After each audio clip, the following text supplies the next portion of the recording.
an absence of youth-friendly programs that address our personal and professional growth. That address our personal and professional growth.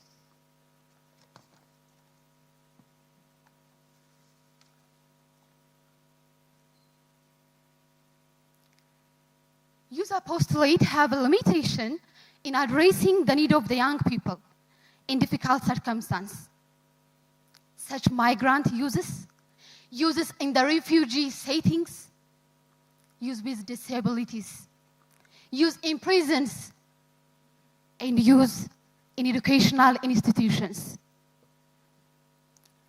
Lastly,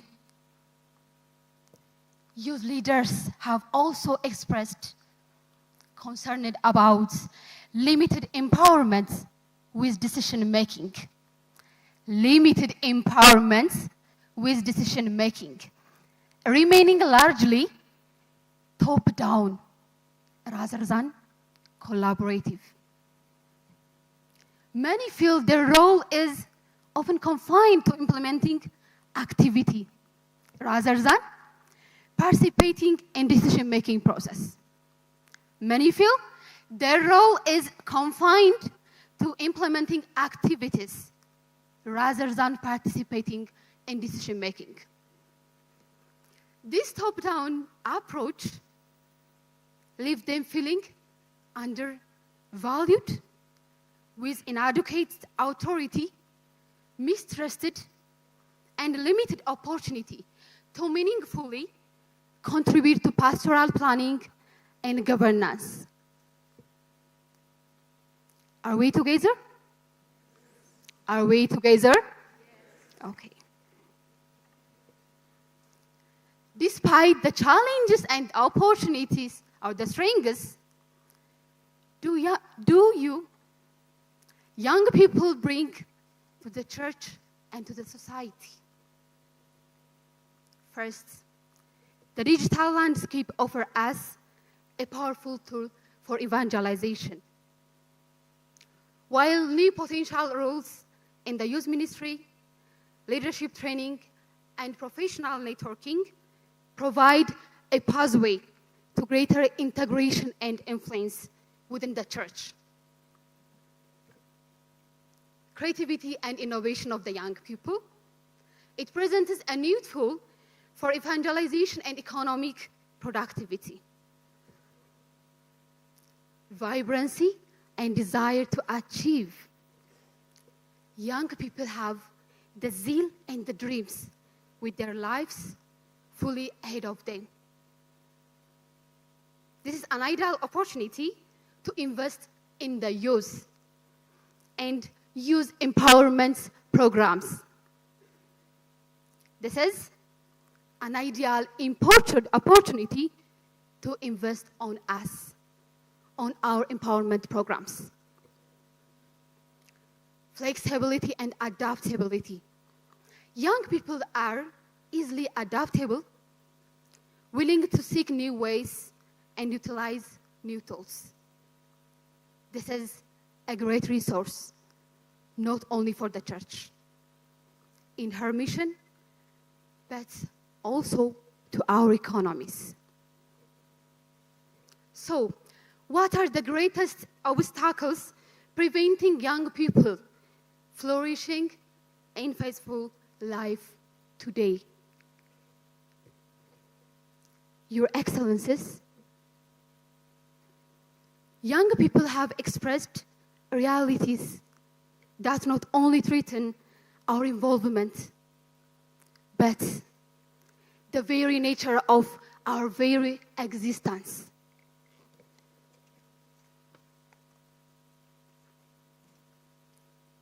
Young people have become increasingly vulnerable to political instability, gender-based violence, including homicides, mental health challenges exhibited by a sharp increase in suicide, murders, and criminal tendency among the youth.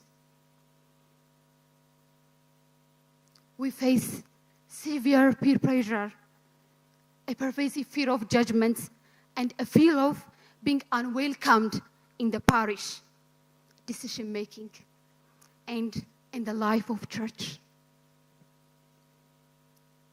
Your Excellencies, this trait discourage our participation, undermine our stability and growth, and distract us from our dreams. Your Excellencies, this is my last word. These traits that are mentioned above discouraged our participation, undermine our stability and growth, also distract us from our dreams. Finally, I would like to invite my colleague to the stage to go through the recommendation. Thank you.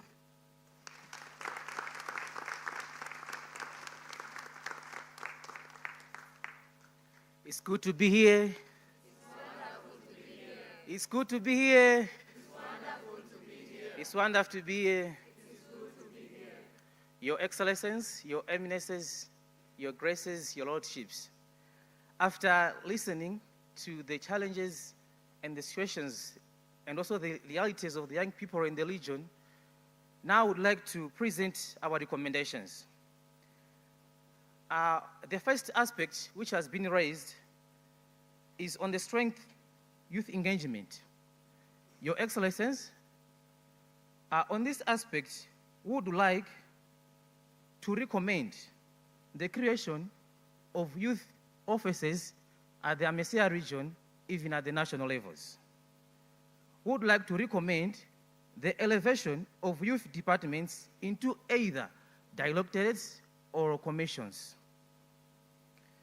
Enforcement of provision on youth representation in governance structures across different levels. Your Excellencies, would like also to recommend on the issue to do with the accompaniment of the young people at all levels. Firstly, we are requesting to emphasize on the issues to do with ongoing formation for the youth chaplains and youth animators, to equip them with the necessary skills for effective youth accompaniment. The young people have really voiced out that we need chaplains, animators who are trained and they know how to work with the youths. And also would like you to strengthen the mentorship and life skills formation programs to foster holistic growth for the young people. Your Excellencies, on the same issue, would like also to request that you strengthen the ongoing formation on relationship, marriage, sexuality, and moral values, including adequate marriage preparations and support for young married couples. This has been a concern that many young people enter into marriages without any knowledge of marriage. And that is why we are having high rates of divorce, high rates of conflicts in marriages. And also to utilize the digital tools in catechesis, character formation, and economic empowerment.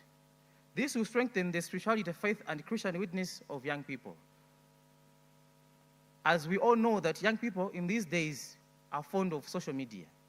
And it has been a song, it has been a say that go where they are. And we have realized that the digital evangelization is one of the aspects which can help the young people to be shaped spiritually. And also I would like to recommend that the good practice and conversation witnessed prior and during this 21st Amecea plenary be replicated in the episcopal conferences and dioceses. We urge the bishops and youth chaplains to dedicate regular time to engage with young people, listen to their concerns. The young people have a lot to say, and this is just the beginning of the process. These leaders, they should also assess the needs and provide ongoing pastoral accompaniment to the young people. Your Excellencies, we would like also to recommend on the promotion of justice and good governance. On this, we request that you strengthen the involvement of young people in Catholic justice and peace programs. We request this because the young people are oftenly used by the politicians. The young people are oftenly abused by the politicians. And in most cases, we fail to voice out because we really need you to be there for us, to support us.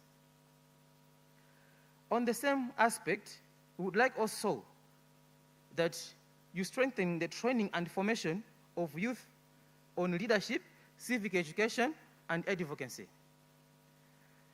That also the church champions creation of space for dialogue between youth and key actors in the civic. We would like also to request that you create synergy and collaboration with professional bodies such as Catholic Lawyers Association, among others, to offer legal and institutional support to the young people. That the church advocates for accountability and transparency in the management of the pastoral goods of the church, public affairs, resources, and processes. It's good to be here. It's wonderful to be here. As we continue with the recommendation, we have also the aspect to do with the greater involvement of the youth in the economic space. And on this, we would like to recommend the establishment of youth resource centers to offer incubation of businesses, innovation, and creativity. Your Excellencies, on the same aspect, we recommend the church to invest on bridging the digital divide among different categories of the young people, training and mentorship on AI literacy. On the same aspect, Your Excellencies, we also recommend the church in Amecea advocates for sustainable youth-friendly investment choices at regional and national levels. Now, after listening to our recommendation, we would like to also tell you that our vision is that the church in Amecea is truly vibrant, united, and missionary. A home where young people are empowered as leaders and recognized as agents of transformation. We long for a community that addresses our mental health, supports our economic dignity. Your Excellencies, in conclusion, we are grateful for the special constellation accorded to us as the young people in the Amecea region. The theme of the plenary is a firm assurance that the church embraces our aspirations, dreams, and desires. It is an immense opportunity for the church in the Amecea to reorient her pastoral programs to meet our needs as young people. For this, we are eternally grateful. Your Excellencies, we pledge our commitment to the integral mission of the church. We take responsibility for our faith as well as our socio-economic growth. On behalf of my fellow young people, I wish you the very best in your deliberations.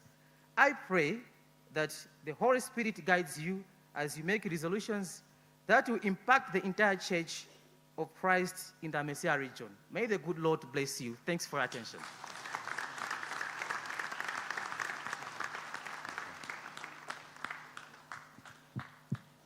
So I invite the chairman of Amecea Secretariat to say a word to you before you go back to your places. And for those who are watching on TV Citizen, you are welcome, and the proceeding continues with our conversation with young people. We are grateful for the presence of Citizen TV with us and for all of you who are following online. And we continue to discuss together until the next 1 hour. I now invite the chairman to give his word. Our dear youth and our children, I would want on behalf of the Amecea bishops, the eminences, excellencies, to assure you of our closeness and accompaniment of you. You may have realized that in some of our conferences and dioceses, we already have the desks or departments for you for ministry. And the reason why this, the 21st Amecea plenary session, has brought you here is to recognize your importance in the church. And indeed, you are the leaders of today and tomorrow. And we shall continue to accompany you in the manner that the church can manage, so that we empower you, we make you veritable members of the church who can contribute to the pastoral ministry of the church. We receive your recommendations, and we have listened to you attentively, and we assure you that we are going to attend to your requests in the manner that we can manage, so that we enhance that accompaniment with you. And indeed, this is my way of welcoming you to this special plenary, and also to give you an important place that you already have in the church and in the way the church is organized. So on behalf of all the bishops, I say congratulations to you, and we assure you with the accompaniment. I thank you.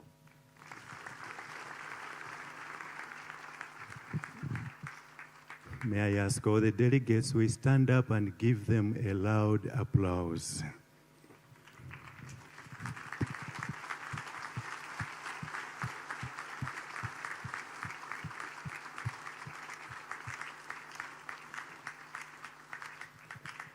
Thank you very much. You may now go back and take seat in the... Before we proceed to the next step, we are with us once again the prefect of the Dicastery for Promoting Integral Human Development, Cardinal Cheney, who is with us. He would like to say bye to us, so I give him the opportunity to speak to us before he leaves. Thank you. Thank you for this opportunity to say goodbye, or as we say in Italy, arrivederci, see you again. I thank you so much for the warm welcome. As I've maybe said before, I didn't feel that I was welcomed as a guest, but I felt I was welcomed back home. And for this, I'm very, very grateful. And so now I have to go on with the program, but I want to wish you the very best for the rest of this assembly. And as a small symbolic token of greeting and blessing from the Holy Father, I would like to present a copy of Magnifica Humanitas, which I recommend to you very highly as a roadmap for the future, showing us the way forward in these difficult times. Thank you so much, Your Excellency. Okay. Well, no, you do that later. Okay. Bye-bye. Thank you very much.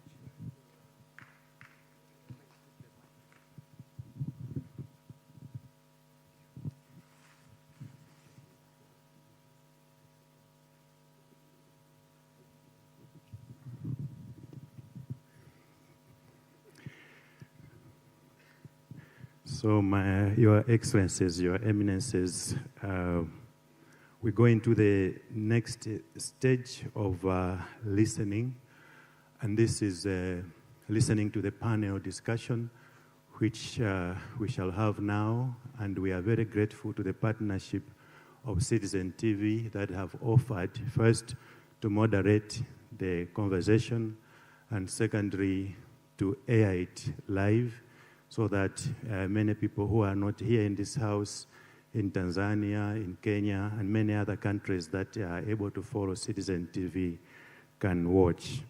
But before we go to that, just 2 announcements. One, I'm informed that if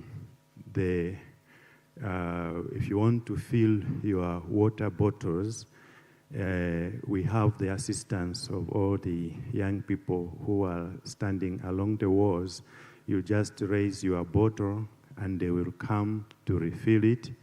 And you are also free. If you want warm water, they'll do it. If you want cold water, they do it. Both water is available. The second one, and that one, I believe that Kenya Conference will come at the right time to give a gift to each one of us. They have prepared a gift to all the delegates, and that is a blanket, a Maasai blanket, so that you don't freeze in Nairobi.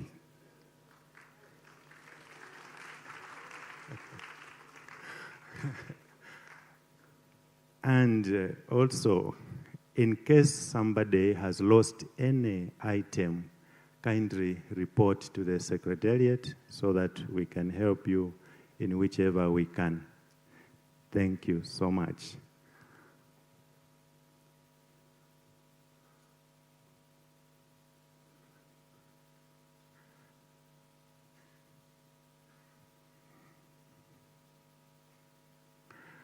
May I now invite those who are on the panel, the young people, the parents, and Bishop to come forward so that you may take seat. Thank you.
Your Eminences, Your Excellencies, distinguished delegates, good morning.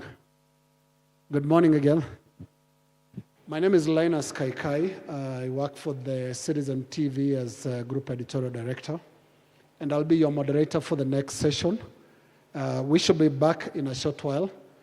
This event will be live on television as well, so we'll be engaging both yourselves and the audience out there. And the format is we'll discuss with the team here of panelists, and then we may come to you for comments and questions. So please keep your, follow the conversation so that you're able to contribute. Thank you so much.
Good morning for those following this conversation live here on Citizen TV.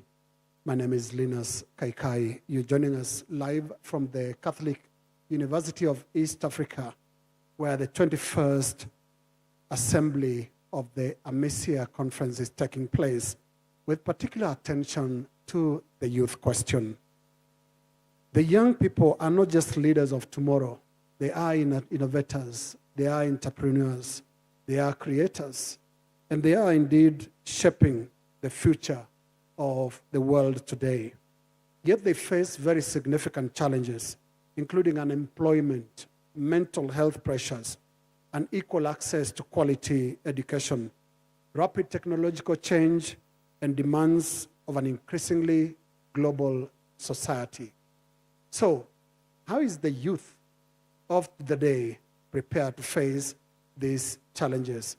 The Amecea Conference of Bishops is here in Nairobi focusing on that question. And to help us with that conversation this morning, we have a panel of 7 participants who will take us through a discussion on the youth question. In my panel, we have the Right Reverend Father Alfred Chaima, who is the Bishop of the Catholic Diocese of Zomba. We also have the Reverend Father Henry Mathagu from Kenya. Madam Evelyn Malisa from Tanzania is a parents' representative. And we have 3 youth representatives here today. There is Tony Blair. Yes, Tony Blair, not the former Prime Minister of the UK.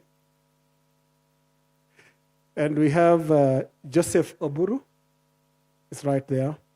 And we also have Georgette George, who is also representing the youth. Welcome all. And I want to start with the Bishop of the Catholic Diocese of Zomba. Earlier today, the youth from the region presented the summary of their deliberations to this plenary. And they spoke of a number of issues. But I want to leave it to you because there are so many issues that they raised. Which one of them Your Excellency, stood as the most key of the issues this youth raised this morning? Thank you so much for that question. Indeed, our youth have raised issues on behalf of their friends in the region.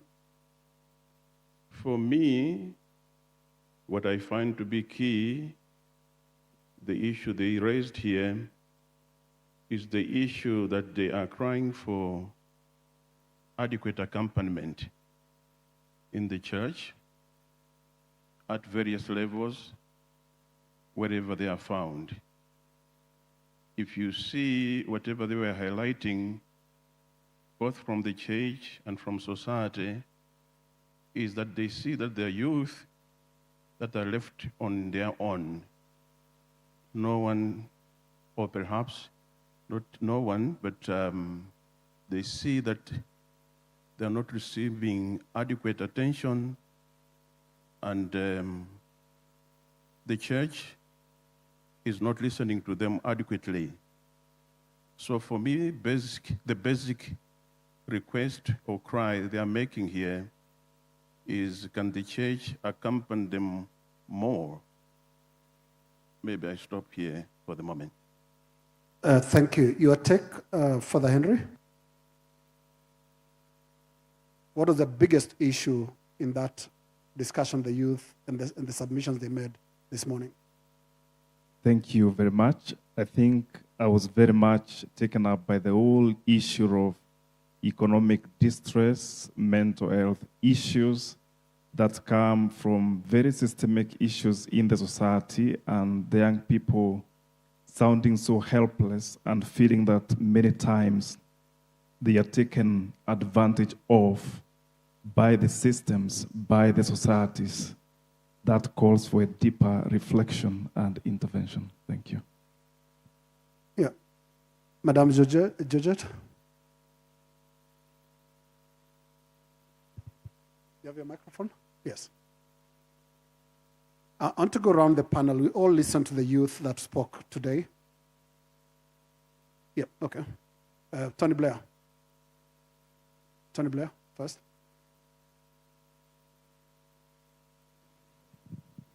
Thank you so much.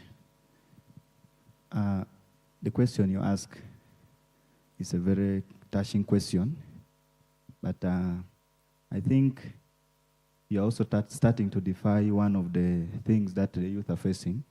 The youth really like identity so much. You introduced us, but without expressing where we are really coming from. So that is one of the issues. So the introduction, others were introduced with where they're coming from very well, but for the youth, that is now where you're leaving the youth behind. In synodality, we are journeying together. My name is Tony Blair Oluormondo, as you have said, from the land of the martyrs, that is Uganda, and particularly Gulu Ecclesiastical Province, Nebi Catholic Diocese.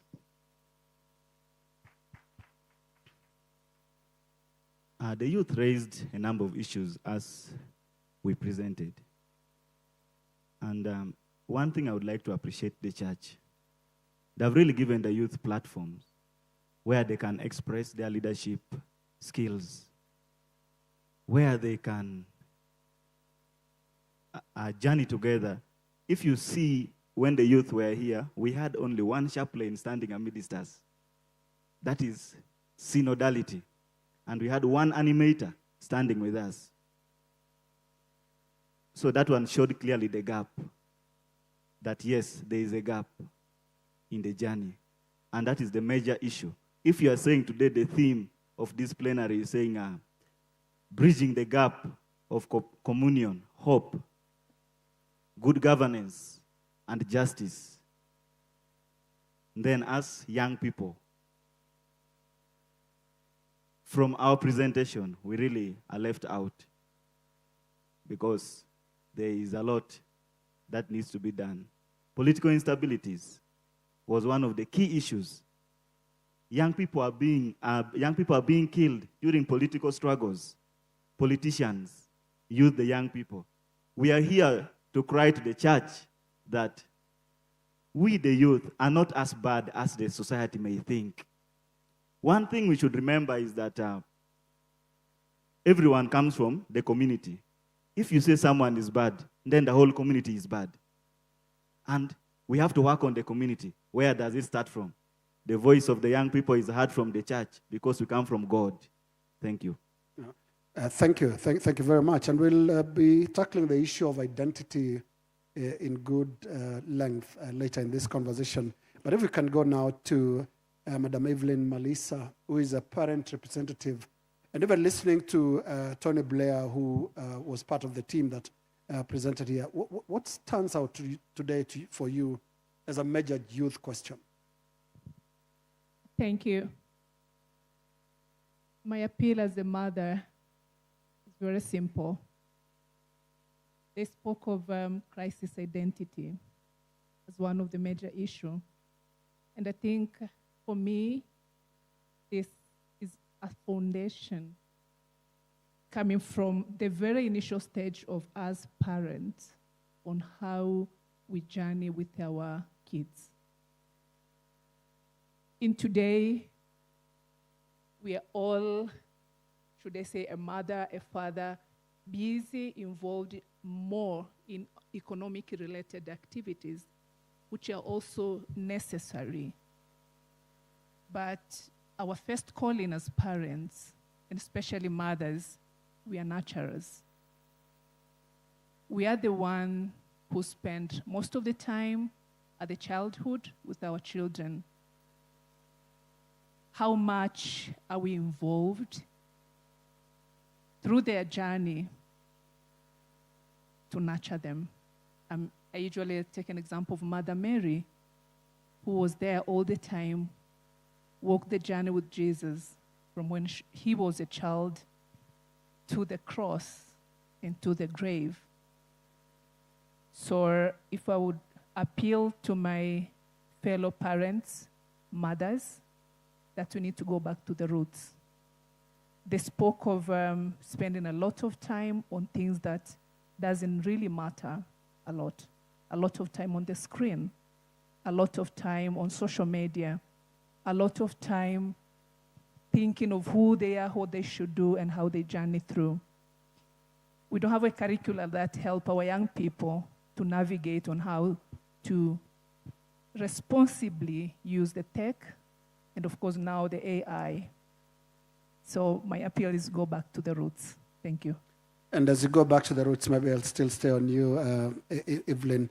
If you go back to the roots, the question of the age of the youth. We define youth as someone between the age of 18 and 35.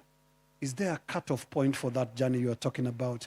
Can a parent say, my daughter, my son is 21 years old, they can make their own decisions? A lot have changed, as I said. The children we are raising today are not the same as who were raised when I was young. And we need to consider the today environment as we are raising our children. Our young children mature at a very young age. And of course, we need to get to a point where we help them to help themselves. When I was very young, I was allowed to test things. I was allowed to do things by myself. But more or less at the moment, and most of the time our kids are either sent to boarding school when they're very young, or the parent does everything, or we have house helpers that does everything. I think when I was at the age of 6, I was able to prepare my meal. But today, at the age of 15, a child can't wash her or his clothes. So defining the age, it's something, of course, we need to work on. And there should be a definition, of course, tasks that should be assigned at different age levels. Let the children at some point help themselves so that they can also work on how to solve their own challenges, that rather than me as a mother defining a solution at every stage. So step by step, allow them to test things, to do their own things, and slowly they'll be able to take charge of their life. I don't think it's fair for me, and today we are seeing parents taking their child to university, accompanying them to the university, but we need to also help them to be able to navigate along the challenges by letting them to do things by themselves. Thank you. All right, and I would like to hear the youth perspective on your contribution. Let's go to Joseph Oburu.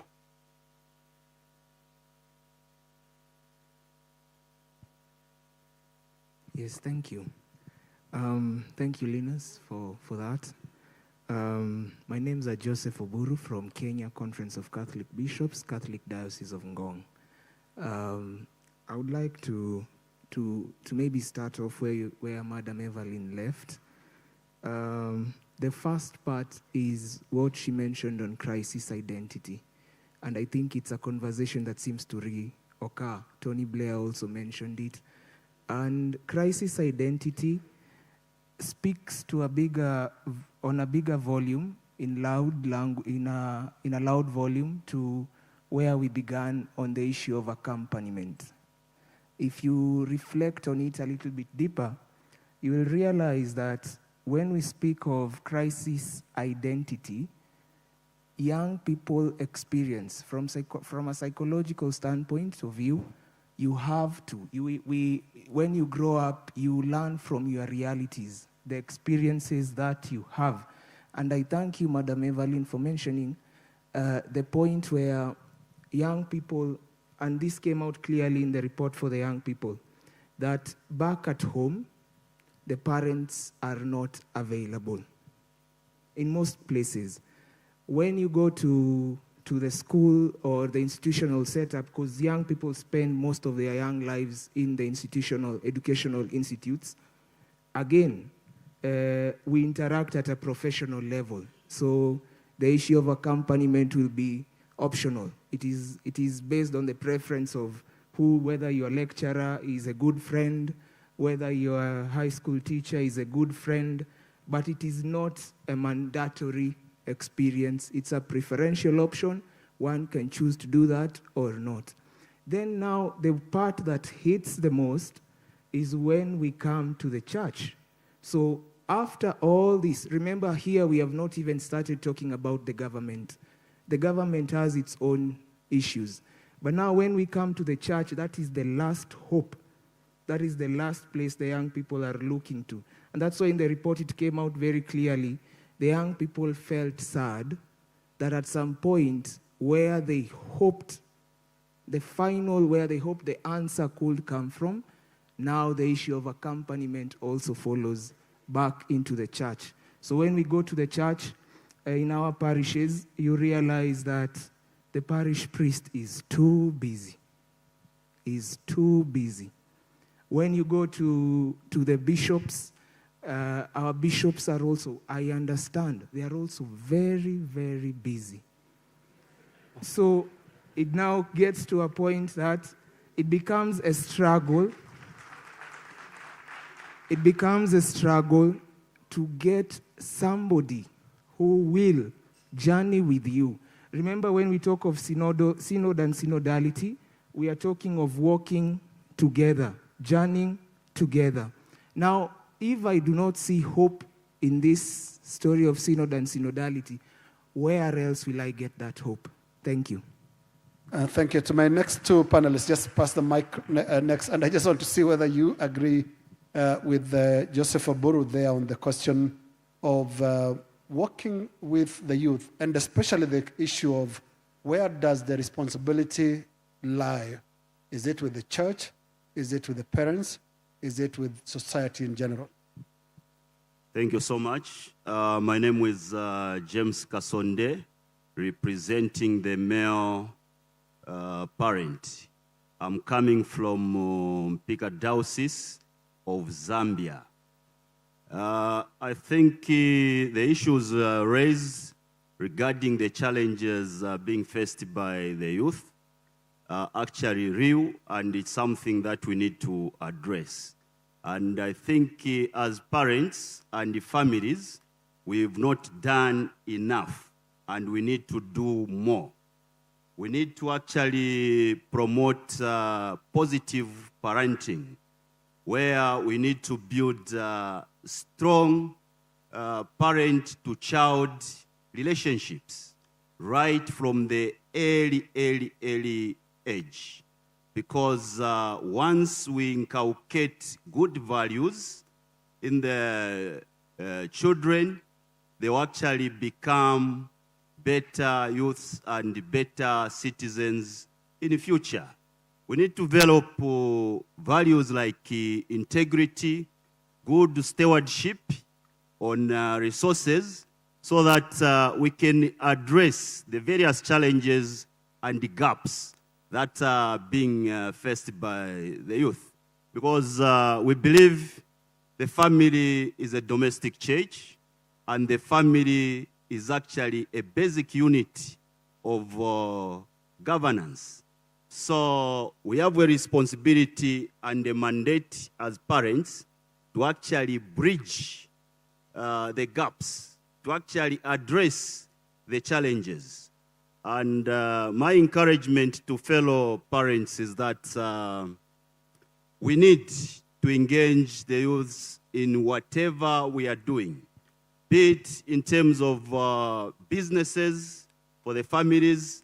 Let's make sure that we work with the youth from the early stage so that they understand the aspects of entrepreneurship and promote the family businesses. And this can in turn address the issues of unemployment, and can also in turn address the issues of anxiety and the fears of the unknown future, because once a youth, a child is developed with good values, then there will be a busy mind, and they will have something to do as they wait maybe for formal employment. I end here for now.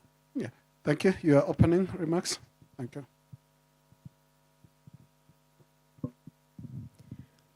Yes, I'm Georgette George. I'm from South Sudan, here representing Sudan and South Sudan Catholic Bishop, representing the youth from Sudan and South Sudan Catholic Bishops. Yes, as we have heard from our father here, that the responsibility of bringing up a youth, a rightful-minded youth, the responsibility starts from home, and then from the church. It integrates from home to church. If they find the right formation, the right spiritual formation in the church, then they would come up good. We'll find from them good priests. We'll find from them good governors, because they will go back to the society. They will be our governors. They will be our politicians. They will be our presidents. So we need to invest positively with all our resources that we have. We should invest it in our youth. We shouldn't hold back. We should give all that we have to our youth so that they will become what we want them to become, and they will also have the freedom to express and to be the innovative and the creative youth and energetic youth that they are. Yes, thank you. Yeah, thank you, Georgette. And in their presentation earlier on to the conference of the excellencies and the eminences, they pointed out a number of issues, including exclusion and limited empowerment, including on very basic areas, including the digital space. We'll come to those specifics, but I want us to address the crisis question raised by Tony Blair. Tony Blair spoke about an identity crisis. If we can just, the entire panel here, concentrate for a few moments on this question of identity crisis. First, and I want to give you back to Tony Blair to first define that crisis for us. What is that identity crisis that you, as the youth, are facing today? Yes, thank you so much for this question. Identity crisis, our identity as the Catholic youth. Where are we as the Catholic youth? If you observe keenly today, you find that the youth in the Catholic Church are moving away from the Catholic Church. Why? It is because they're not being listened to. They come. You see, when you talk of synodality, it begins with listening without judgment. Listen to the young person. You see, even in the courts of law, they say before you judge the person, hear from the person. Therefore, the identity of the Catholic Church in the aspect of the youth, it is very key. We are losing our youth to other religious denominations. If you go to other religious denominations, sorry to say this, you'll find that the majority are the Catholic youth. Why? It's because there is something that is attracting them there that maybe they're failing to find in the Catholic Church. Yet the church is rich. When we go to Mass, Mass is the most important part of prayer, and is the most important thing in our life. In Mass, we learn a lot. Therefore, the youth are running away from the sacrament. We raise the issue of marriage. Those are cultural practices.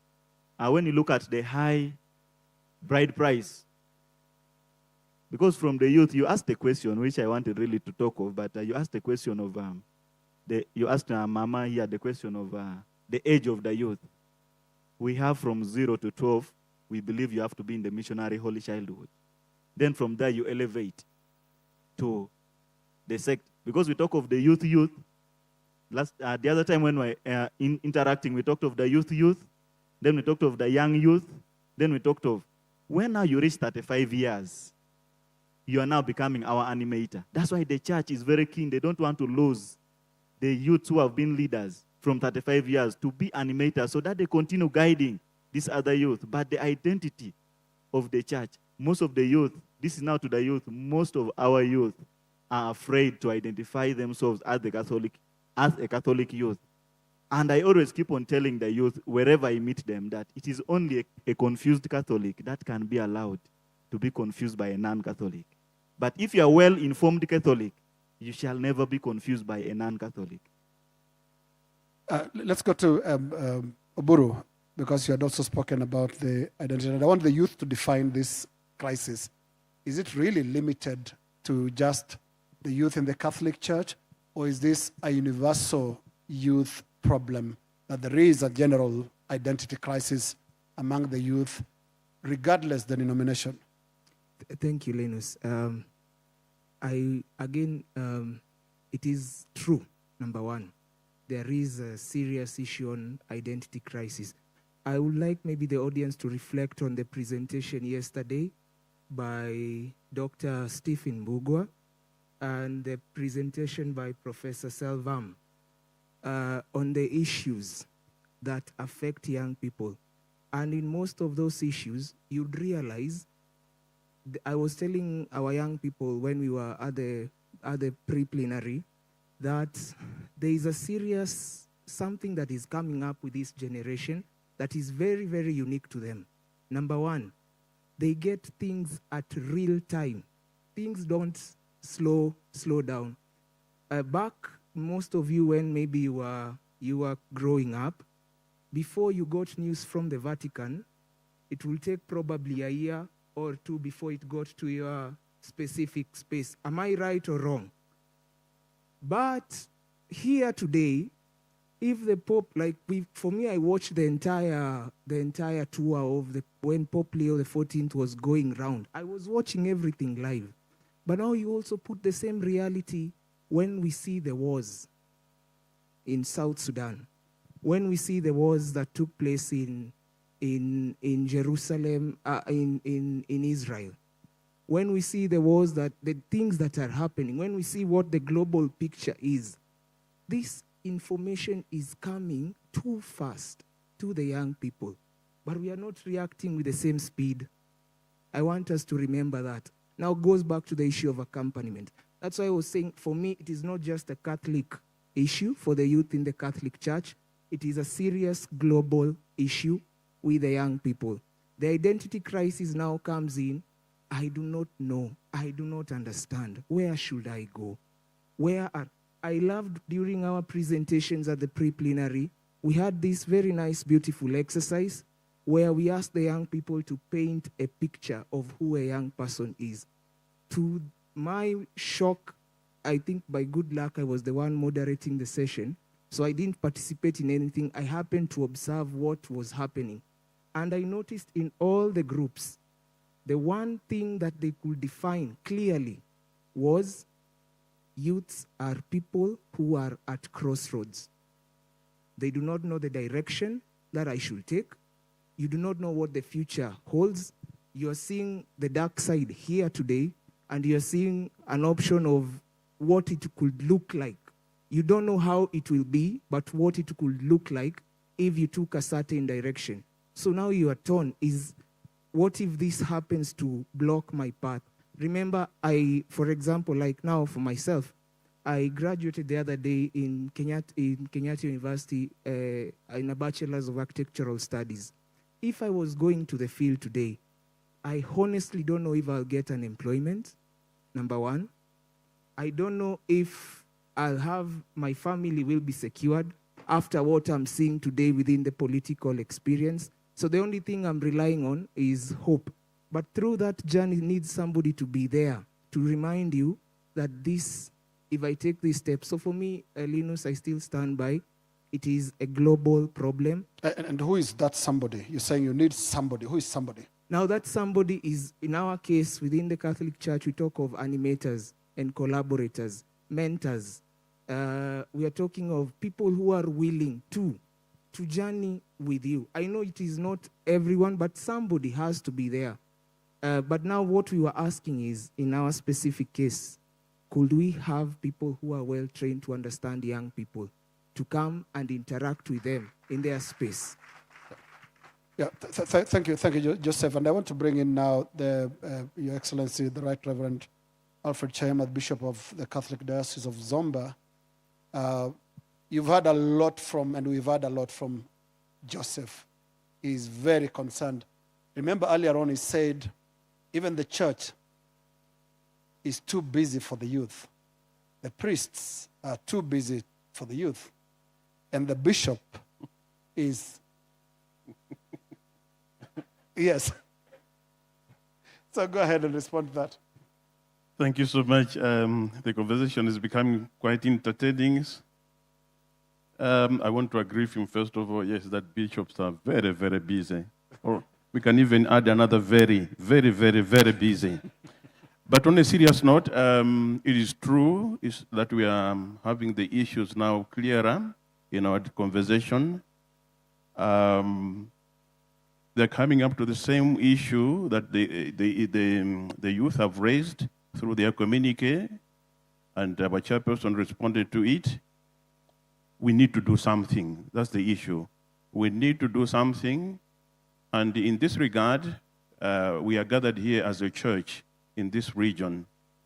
I'm happy that the parents see the role that they're supposed to be playing in response to where we find ourselves in or at.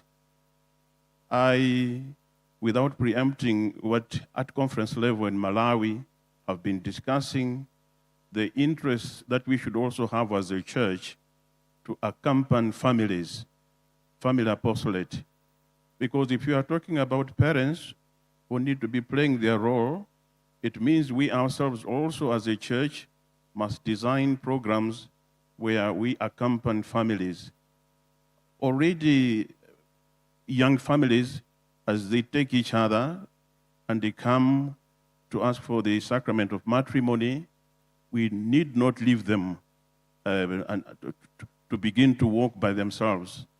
So if we have a strong family apostolate ministry in the church, it means part of what we'll be reminding the parents is the role they should be playing on the gift they receive, the gift of life, and these are the children that they beget in those families.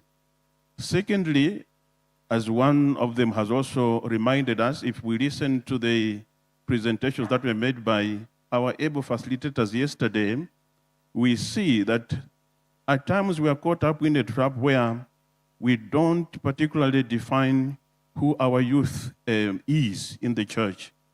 But we were given and reminded, first of all, in terms of biological development, we should be thinking about the segments in ages. Is a young person someone who is over 15 or over 12 up to 35, and then If we have programs, for example, that we develop for that young person, then we just consider that person as a young person. So what will be consumed by somebody at the age of 15 is also given to somebody who is at 30. So this is where we have an issue. We were reminded yesterday in the presentations, and I think one of us has reminded us of that too, that the church needs to pay attention to that. But what has also been brought out by the youth themselves in their presentation and those that are on the panel here is the digital space and how it influences them, and how, as a church, we should begin to respond. I'm not saying we're not responding, but with speed. Yes, the church has its own way of handling matters. It doesn't just have an issue today and then tomorrow you already have a response to it. But Pope Leo XIV is setting the pace also. Look at the recent encyclical that he has written on AI and how that is affecting the human dignity, and how a human being in his dignity, on her dignity, has to still feel safe with this innovation. We must also localize that. Beautiful that our leader is setting the pace.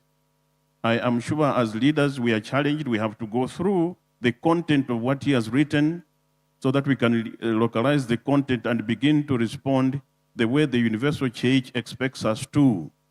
So in my response to, I just want to summarize what I wanted to mention here. I think if we have to look at the ministry to the youth, let it not just remain at the traditional way of how the youth have been handled by the church. We must always be innovative, responding to the needs at the appropriate times. The issue of appointing and providing chaplains to the youth is not an option, but again, chaplains that are prepared for the role. I remember in 2014, that was the paper that I was asked to present to the bishops. Then I was not a bishop, I was only a facilitator. But I remember that this is what Amecea tasked me to do, that chaplaincy needs to be strengthened in the church, and we're not just talking about a letter of appointment, but a chaplain who is prepared for the job and knows what he should be doing. So this is what I may contribute at the moment, listening to the issues as they come out of the young people and from the parents. Thank you. Thank you. Thank you, Bishop. Let's go to Father Henry. And Father Henry, I'm very sure in your parish, you deal with the youth. And just from what Tony Blair and Joseph are saying, there is an identity crisis. Do you agree that there is an identity crisis? And how does it manifest itself in the parish where you are? Definitely, I would agree with the sentiment of Joseph and Blair. We have identity crisis among our young people. But before I proceed, let me apologize on behalf of my brother priests. In the event that you feel we are too busy, indeed we are, but also we make a plea to you that you join us, because the ratio of a priest to young people or to the Christians is not as it should be. That notwithstanding, the fact that we are here in this August plenary is already a goodwill from the church, that the church is interested in intervening into the situations of young people. This is a sign of goodwill. And obviously, this is a work in progress. So back to your question, Linus, yes, I work at Don Bosco Catholic Church, Upper Hill, and we have a very vibrant youth group. And we see every day the need of young people needing to be involved in decision-making. In fact, for the last 2 years during our family day, we have allowed them to champion everything, to plan the parish family day from the start to the end. As a way of, again, a goodwill and acknowledging that, yes, indeed, we see we need to listen to you, we need to put you into the process of making decisions that actually touch your lives, and you are not alone. So it is a work in progress, and we should not give up. But at the same time, the young people should not get tired of, raising their voices and wanting to be part of this church. Because the truth also is, when we talk about the church is not the clergy, the bishops, the cardinals, the pope up there. The church is all of us. And I'm happy we have also representation from the parent. Many times we are told that family is the domestic church. So the church, again, begins at home. The church should be reflected again, even in the society, in the schools, in the colleges, so that then it is the movement of every person journeying together in this spirit of listening to the young people and giving them chance. But indeed, yes, the young people are at the crossroad and needing guidance. Thank you. Thank you, Father Henry. And back to Madame Evelyn, who is here on behalf of parents, and that whole identity crisis question, I'm sure, falls also straight on the laps of parents. Where is the responsibility of the parent in addressing that identity crisis that we've all admitted exists today in the body of the youth? Thank you. I can't agree enough, or I can't agree more that yet, yes, there is that identity crisis among our youth.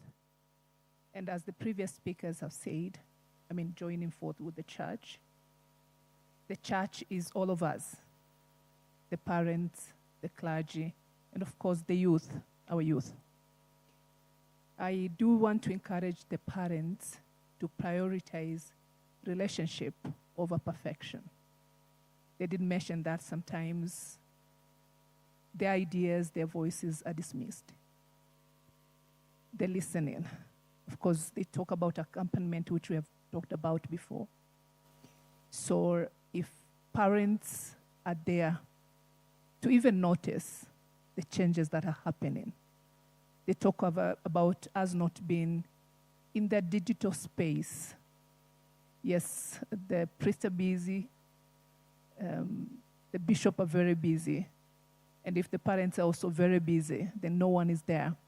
So we cannot even see or notice what's going on with our youth, and of course with our young children as well.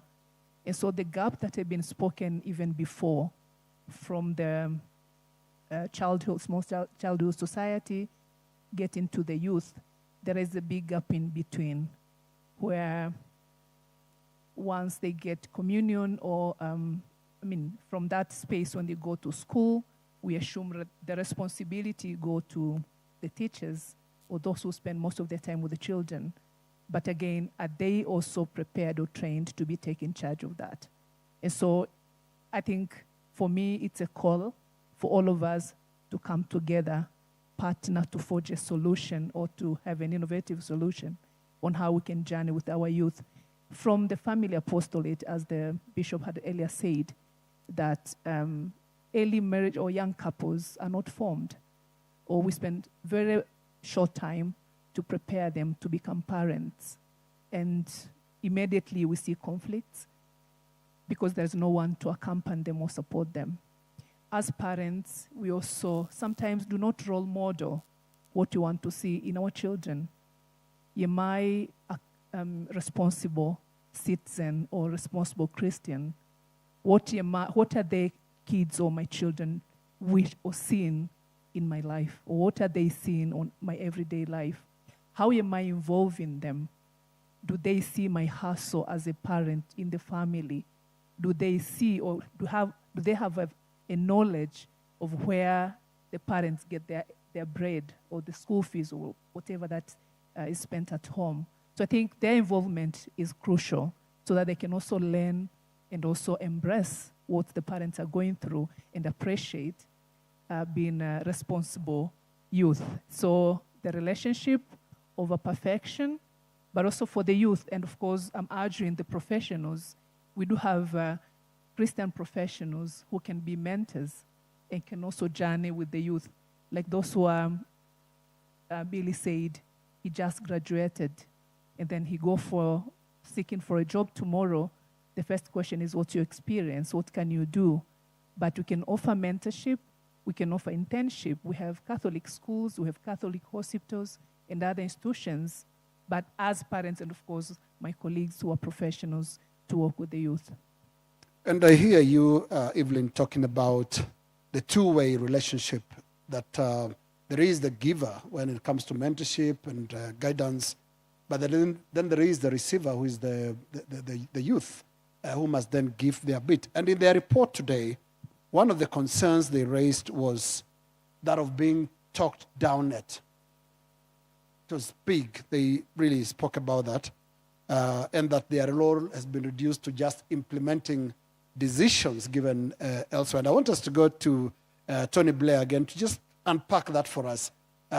What is central in that concern when you, as the youth, talk about the culture, or is it a practice of being talked down at?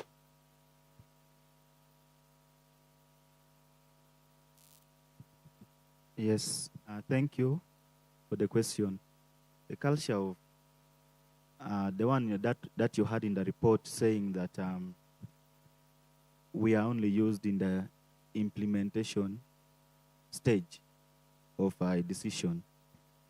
That came in so much from the young people, because during the pre-plenary, the young people were given time. They told them, just imagine if you are told to write a letter to your bishop, that you're going to meet the bishops. Imagine if you are told to write a letter to your bishop. What would you write? And they were given a chance to write this letter to their bishops. You really see that the ideas that were gathered in that letter, they wrote letter to their bishops. What we referred to as love letters, that let us write love letters to our bishops. But you really see them bringing it clearly that yes, when we have the youth structures, yes, but the youth are crying that in the youth structures we organize youth events. They're not involved in the starting stage. Yet synodality is saying we are moving together. They're only involved in the implementation stage. And when it comes to aspect of accountability, maybe we sit together and we come up with we sit together. We are now revising. That is, we are revising what has happened, for lack of a better word. We are revising what has happened, the whole process. Then you find that the youths are again not brought in the time for evaluation of what happened. Therefore, that's why there was also another issue of accountability. The accountability. Yes, it was a youth event, but where are we? Are we brought in that stage? Or we are just allowing the animators to sit together with the responsible persons, make decisions, make planning, and then say, okay, let us now involve the youth. You see, Pope Francis was very clear in that document of Christus Vivit, that the youth are the now of the church. He was very reluctant in using the word, the future of the church. He used the word, the now of the church, which is very true. The youth, we are the now. When you look at the majority, the population, yesterday we have been given a statistic of the population of the youth in the region, in this region of the Amecea, where we saw that the population are the youth. And we always have a saying that when you want to do something and you want it to be implemented fast, use the youth. That's why we see the political field, they're using the youth to work on their ideas that they come up with. They want to work on their ideas. And that's why when they brought the aspect of Christus Vivid, when that message of the Pope came to the different conferences, and when it reached our different youth offices, we sold it very fast and disseminated it to all the parishes. If you go right now to any, I must say this, if you go right to any conference and you talk about Christus Vivid, the youth are already aware that this is Christ is alive. It was a message that ran for long. Therefore, that is how we are, as the youth, we are so influential that we become the now of the church. Thank you. Now, I'm still on this question of communication between the youth and those who are older than them. And Joseph, you are very, very effective in giving us the difference in timelines and how things have changed. And we're talking about this concern about being talked down at. And I'm just looking at the age of their excellencies and eminences present. And I can tell you quietly here that they were talked down at as children and youth because every instruction came in a particular way. Is this something that you think is not working in how communication between society and the youth, church and the youth, is executed to the point that it raises this concern that some of that communication is being seen as talking down at?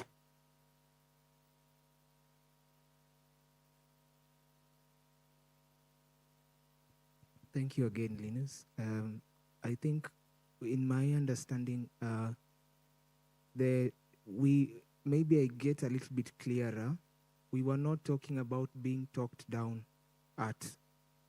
We were talking about the methodology, the philosophy behind the approach of the communication. So when I want to view it in that aspect, what you are saying, the philosophy and methodology of how we relate with each other. So you realize what happens in most cases is we are asked, what do young people want? Then we share our experiences and what we would like to hear. Then the information cascades. So when it gets to the level of maybe the top decision makers, we are not there. So we don't directly have that access to consult and talk and share.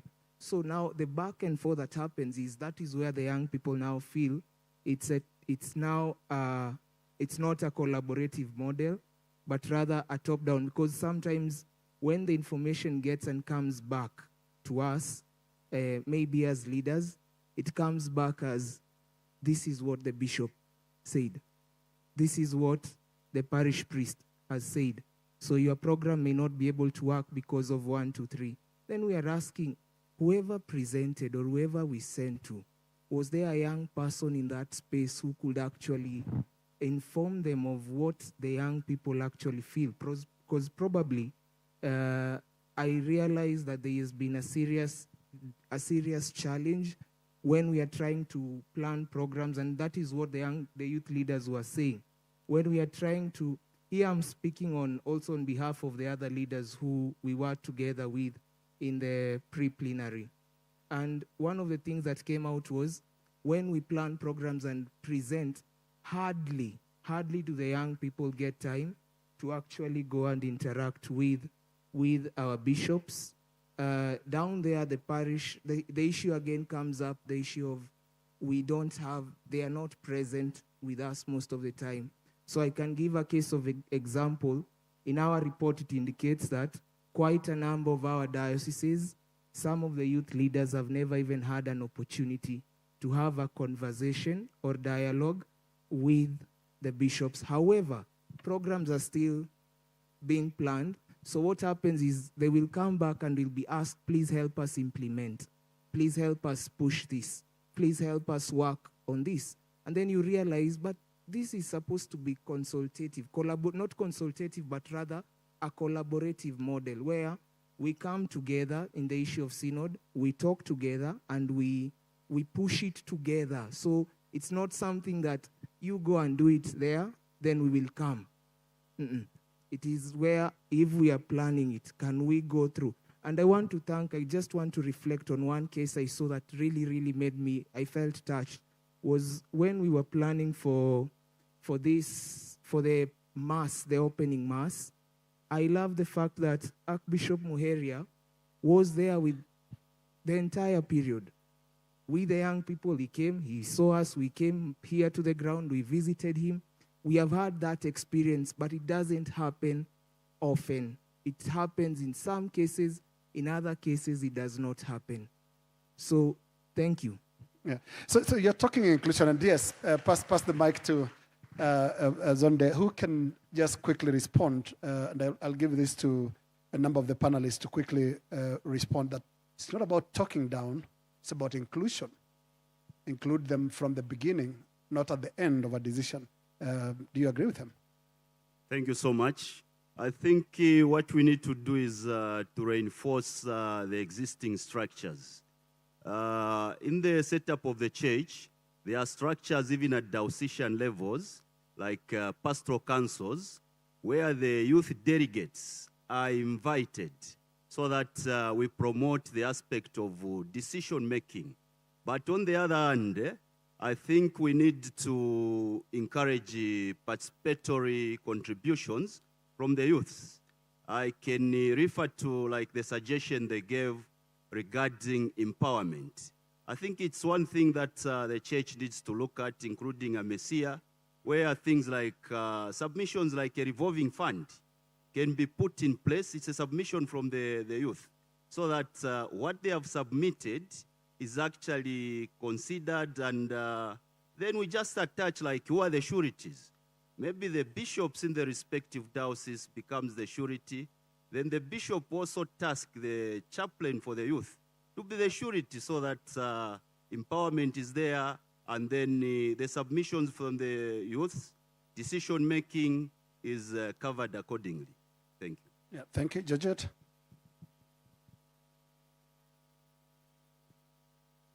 Yes, I wanted to add on what Bill have said about our statement. When we presented it, it was not about us being talked down or looked down, but it comes from the African culture. It's in every setting, in every African setting, that the young ones, actually they are not the decision makers, but the implementers. The elders will come and sit. They will talk on the matters that is happening in wherever place they are. They make the decisions. Then the decision is being applied or being put to practice by us, by the young people. That's what some part of what we have communicated.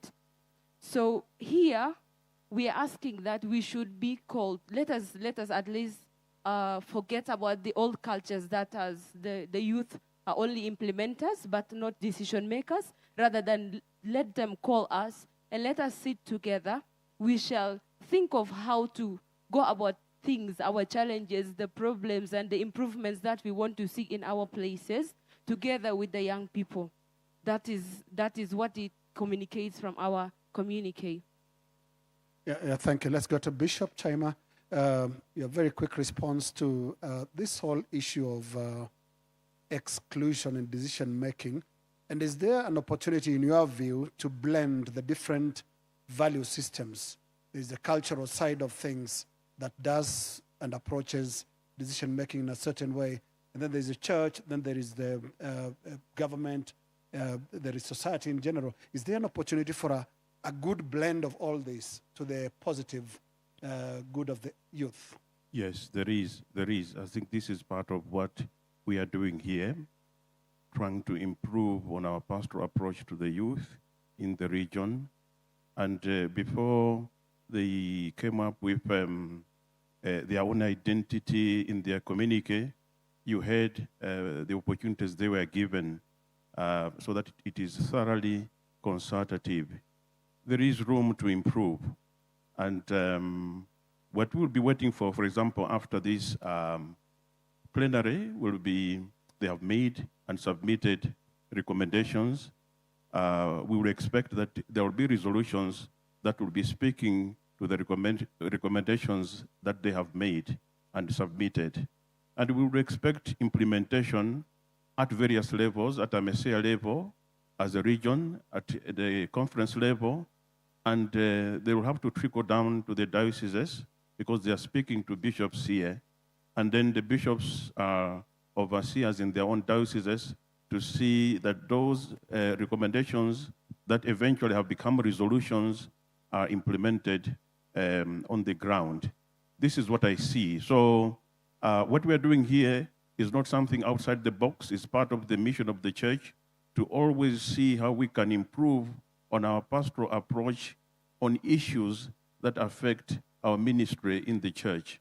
So, yes, there is room to blend all these suggestions. And by the way, it's not something that is coming out like odd one out, but it's something that has also existed. We talk of inculturation, and in inculturation, what we do is we are faced with our cultures, and we see values that we can embrace because they don't contradict the gospel values, so we embrace them. But where we have values that we see that they are in contradiction with our gospel values, then we drop them. So in this case, we are now brought to the challenge and attention of one cultural value that needs to be looked into, and if indeed it does not help us, the way we are bringing issues here, it's not something that we can promote in the church. There is no gospel value that says a young person should never give his or her suggestion. Actually, Jesus invited the young ones, let the young ones come to me, let children come to me. So in this case, I don't think that we will be in difficulties in trying to, first of all, understand what they are making as a submission here, and secondly, addressing it positively. I see that there is plenty of room to accommodate that in our pastoral approach in mission. I think that's my response at the moment. Thank you. Yes, and we are running quite short of time, and I want us to spend the last few minutes to talk about the personal challenges raised by the youth this morning in their report, in their summary of their deliberations given to the bishops. And one of the issues they raised was unemployment. Anxiety was the other. And I want us to start with Father Henry, because there's a question from a parishioner in Don Bosco Parish who says, many youths in Kenya today face severe unemployment, a rising cost of living, economic pressure. How can the church practically support young people in navigating these financial hardships without succumbing to societal pressures like corruption, quick money schemes, or compromising their Christian and religious values? Father Henry, you can go first. Thank you for that question. There are a couple of things or interventions that the church could make. One, and of course it has done that and it continues to do, is advocacy. Trying to propose ways in which we can have good governance that is inclusive and that centers its policies around the young people. So advocacy is number one. Number two, and again borrowing from our young people on the panel, the church has to be a fallback place. There are two ways of looking at it. One, we need to inspire hope. We need to take care of young people who are in that space of frustrations. So the church needs to be a mother that nourishes them and inspires hope and heals them.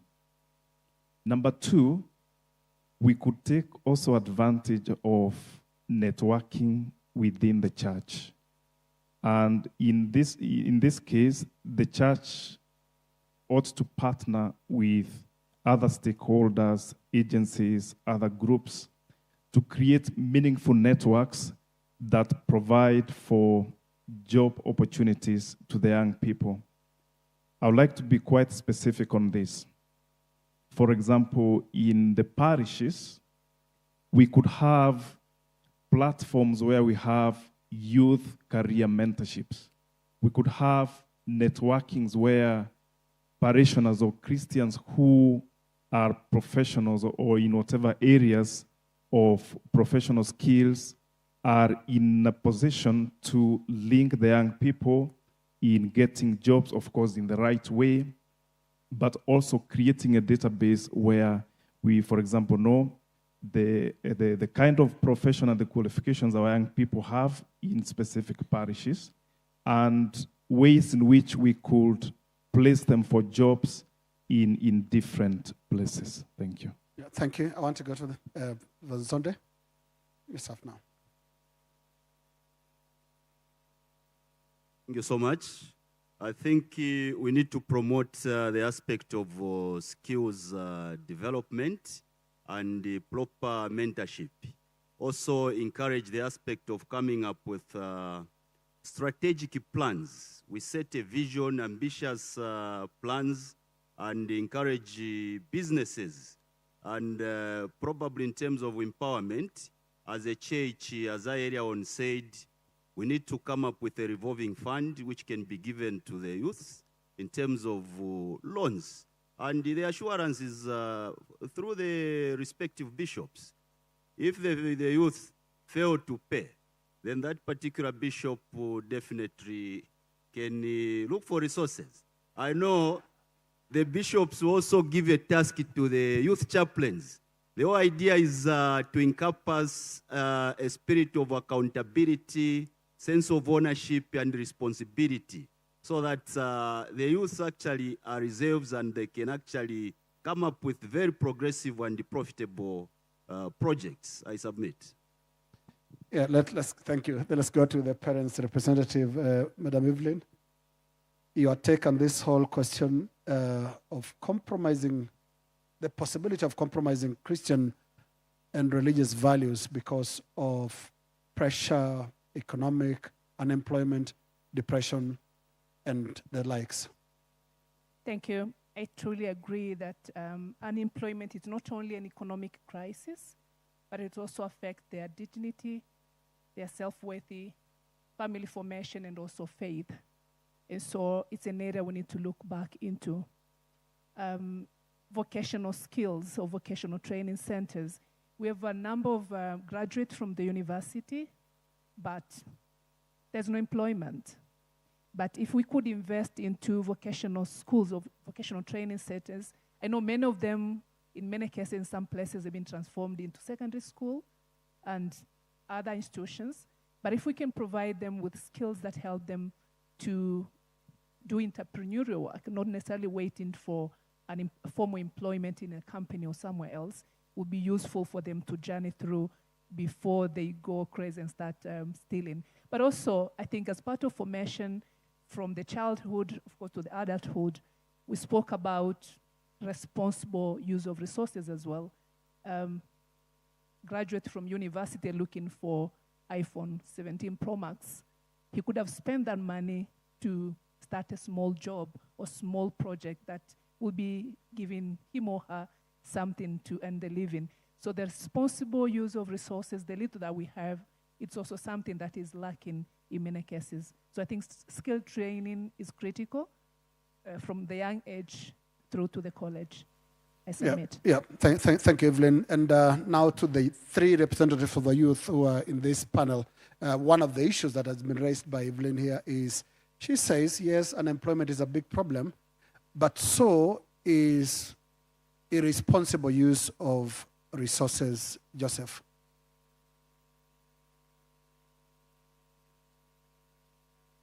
Yes, thank you again. She's right.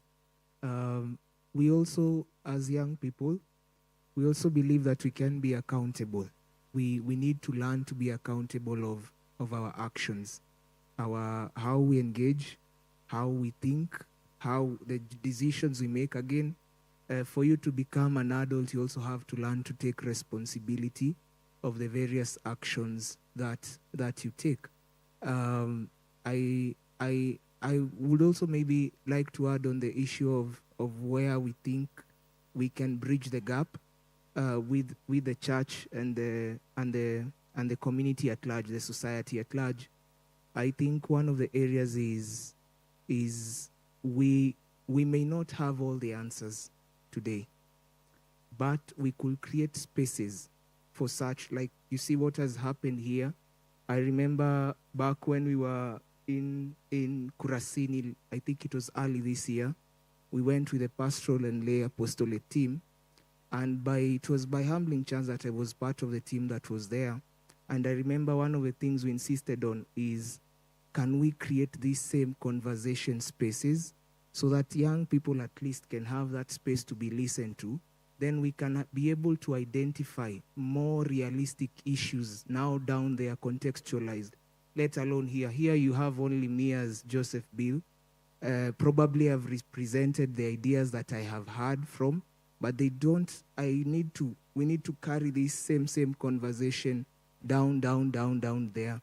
And I feel like the church is capable of investing in youth resource empowerment centers. This is not something that is new. It has been there. I've seen quite a lot that has already been done, but I still feel there is more that can be done in giving young people a space. And I liked what Father Selvam yesterday mentioned, that the youth are people who, it will be ideal to have peer evangelization. And peer evangelization is where you intensify on training, whether it is the young people, the leaders, the youth leaders, or those who are specifically directly involved with the young people, then have them go out and continue doing that and carry that on towards the parish, towards the parishes. At one day, I dream that one day we'll be able to get there, that we have all parishes, at least within the Amecea region, have young people who have been trained and who have been empowered to go back again and empower other young people. That would be a very ideal situation for me. Thank you. Right, I'll quickly sneak an area we've not touched on, but in the interest of time, we have run out of time, and I'll only give this opportunity to Georgette, Tony Blair, and our bishop will close on that topic, and that is the issue of mental wellness. It was raised in the report. You talk about anxiety and depression. The question is, how do we address it? And I want to hear from the youth side. First of all, Georgette and Tony Blair before we go to the bishop. Georgette? Yes. Mental health issues mostly starts from unemployment. At the state of the youth who have already graduated and who could not find job, and they feel like they are hopeless, they are youthless, they cannot do anything, they don't have any other options. So that's where the mental health issues start. That's at the stage of being a graduate. In some other level, maybe at a younger age, they get sometimes like the young ones who have, let me use this term, sorry, like they have a weak character. They can be bullied at schools. They will be tortured at schools like throughout the day, and there is no follow-ups from the parents. There's no follow-ups from the guidance, even at the church. They would not look at that young girl or young boy being that he's been stressed or she's been stressed throughout the day. So that also could be another cause of these mental illnesses. And to add to mental problems or personal challenges, even it goes to drug abuse, not only mental illnesses, but also drug abuse. So they tend to drugs as a solution. They think that it would be a solution for them, but it's not. It's an opening, like they're opening another gate for another complication. So to navigate through that, we should, as young people, also work together and look to our fellow young ones. Like, let us see who is actually having challenges, who are we leaving behind. So whoever we're leaving behind, we should also try to accompany them. We should bring them together so that we can journey together. And to our parents, let them look at us at home. Let us see our behaviors. Let them study our communications with our siblings, with our neighbors, with our community. How do we perform?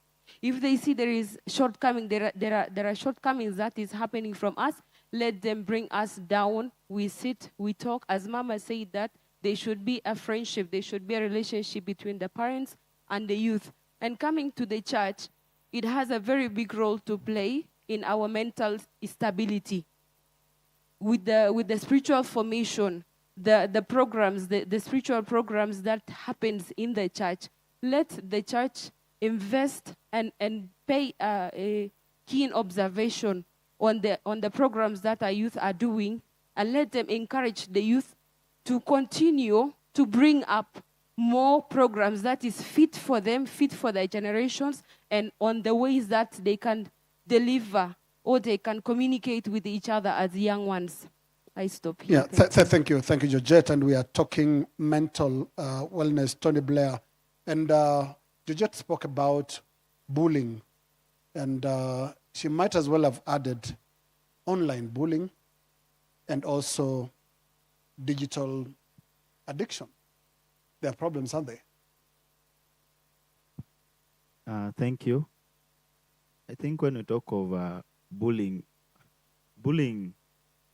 be it on a digital space or on a physical space, when we talk of bullying, it creates mental illness to the young person, because first of all, they feel they're not included in a particular group, because it is a group of young people who bully the others. So they feel they're not included in that space. And I think that the way forward here, we can look at creating intentional dialogue where we can have the bully and the one being bullied come together, and they are educated on this aspect. Because first of all, we look at the aspect of our prayer life. It is one who fears God, who looks at that what I'm doing, is it godful? Is it in the way that the Lord likes? Or is it the Christian way of living? That is one way we overcome the aspect of mental illness.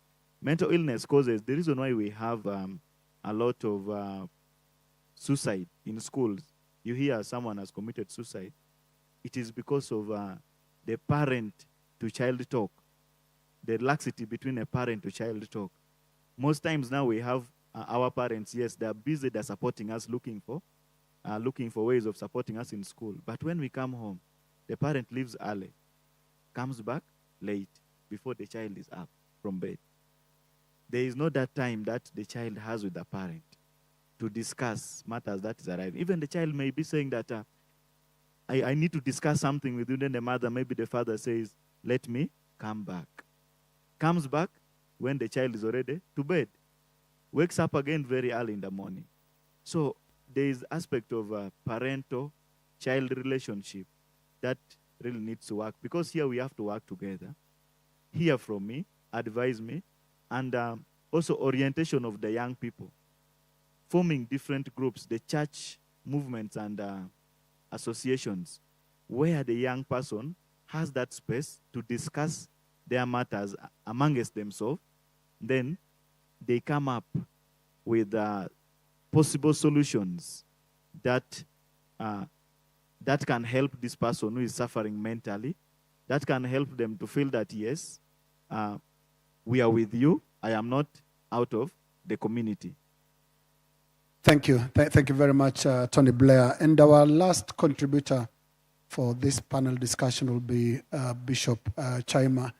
And Bishop, as you make your final comments, please respond not just to the whole question of mental wellness and what the church can do, but also on how the apparent clash between faith, Christian faith that is, and a very strong force of secular culture contributes to the kind of problems that we are talking about today, including mental problems.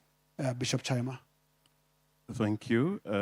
First of all, I wanted to assure the youth that the church now prioritizes mental wellness as one of the pastoral issues it should be involved in. That you should be assured. There were times where it appeared to be a social problem that has to do with some type of counseling that whoever is involved, even beyond youth, should get elsewhere. There were times, at least, maybe that was somehow the picture the church had. But let me tell you and assure you, on behalf of my brother bishops here, that pastorally we have seen how much this affects our youth, both within the church and outside the church. And wherever we see that there is something that is taking away the dignity of a human being, we come in, but from the pastoral aspect of approach. So it is our issue. It is not your issue only as youth. Be assured of this. And we agree with you that we must look at various aspects, factors, both in the church and outside the church, where probably you are not receiving enough support. So you have pointed out something that we already began to look at, the issue of the family setup and how much support you should be receiving from the parents and those in the family. Mama here has emphasized the issue of the relation of child-parent, that it should be emphasized beyond perfection. I think this is where therapy will begin from. But then secondly, on the part of now the church structures, yes, I'm not removing the family as part of the church structure.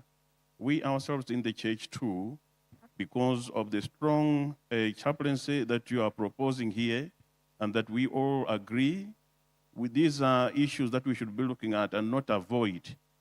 We should be closer to you, see what you're going through socially, economically, politically, and see how much we can accompany you. So indeed, this is a pastoral issue, and since you already have seen it to be a challenge, we can assure you you are not alone. And it's not a matter of just responding to you verbally here, but it's something that we should take as part of our pastoral programs in trying to make sure that you are safe and you are growing up in a safe space. Now, coming to the larger question that has come up to say, how do we address this situation where values that are coming from the secular world and Christian values, how should we look at the mission of the church to be today? My answer would be that it all revolves at what the young people have brought about here, that they see, and this is why they are open with us. They see that their lives without Christ, if they have no Christ in the way they lead their life, then they have no future and they will get nowhere. And we agree with them as their leaders. In this sense, what should be central in our plans as a church would be that at all times we should emphasize catechesis. For everyone to have Christ in his or her life, then he must be formed properly. Because when you form somebody, what you are doing is you are forming a character, a personality that individual will never lose, within or outside the church. And if you see what the missionaries struggled to do when they first brought the message of the church or Christian message, it was to form the character of an individual. So wherever we have our institutions, including our parish setup, catechesis should be at the center of our pastoral ministry. And here we are talking about now catechesis to our young people. Our young people should meet, encounter, experience the love of God, experience the love of Christ, and we can only do that not only by forming their intelligence in class where we have provided primary school, secondary school, or tertiary level, and we leave out the aspect of our young people encountering Christ and seeing that they are safe with Jesus Christ and no another value. Because then they will be able to reject anything that contradicts what they hold to be a value in them. So what I think we should be doing and planning, and perhaps this is where our resolutions will also be attentive to, is our youth have given us where they are today and what they are facing.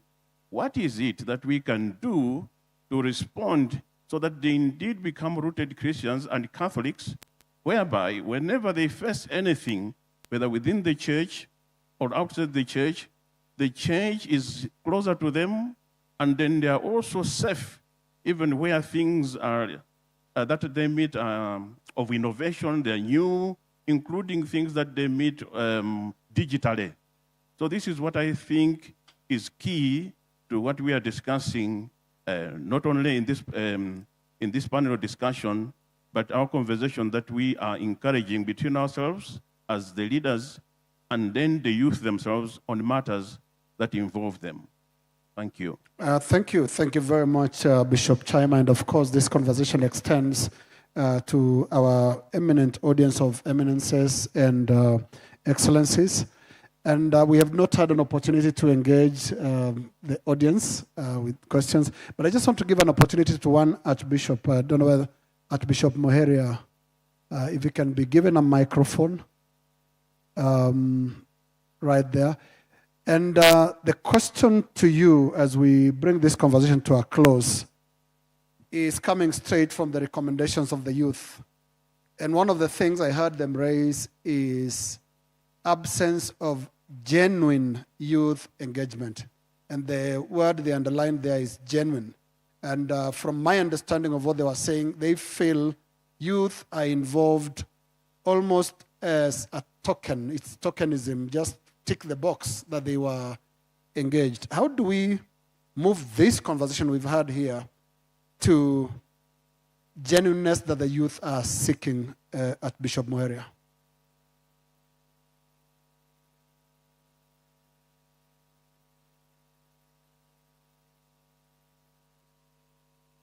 Because we are on camera, may you please stand up? Thank you. Let's pass one of the microphones, the handheld, to him.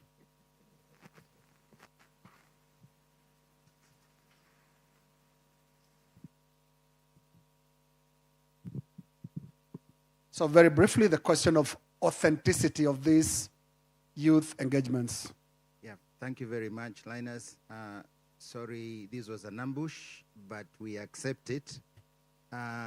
First, in Kenya, our conference has started a youth commission specifically dedicated to them. They mentioned that we were together with Bishop Juma and Bishop Kimani in the extravaganza. I think the idea is we must get close to the young people, waste time with them, and risk, because being with them is always a risk. They will do things to you you don't want them to do. But that's how you get to their heart.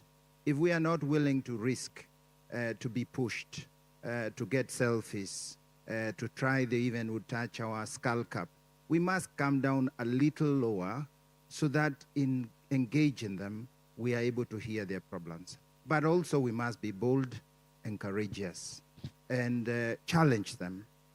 If they see that we are in the same wavelength, they will listen to us. And I think I want to commend our bishops who are in charge of the Youth Commission because they are really pushing this agenda. Where do we meet? Where can we be with the young people? So I think the challenge, Linus, is for us to lose the fear of getting close to them. I think it's not that we are too busy, it's that we are a bit cautious. These guys can be dangerous. So if we lose that attitude and we find them as friends, then we are ready to risk with them. And I think authenticity will come through. Thank you. Thank you. Thank you very much, Archbishop Moheria. And to bring this conversation to a close, I would now like to invite the Right Reverend Charles Sampa Kasonde, who is the chairman of Amecea and bishop of the Catholic Diocese of Solwezi in Zambia, to formally close our session. And to our viewers following at home, we thank you for joining us. The statement from Bishop Kasonde will finish and bring the conversation around the youth question to a close here on Citizen TV. Thank you very much, Linus. May I take this opportunity once again on behalf of the bishops of Amecea to say that we are grateful for this opportunity, for you as the moderator and the panelists involving the bishop, the priests, the parents, and our dear youth and our children. Indeed, this is the family. And on this journey of synodality, we are in communion. And we're ensuring that all the pockets and the facets of the family are attended to. And this is the more reason why we have given this opportunity to our young ones so that they express themselves.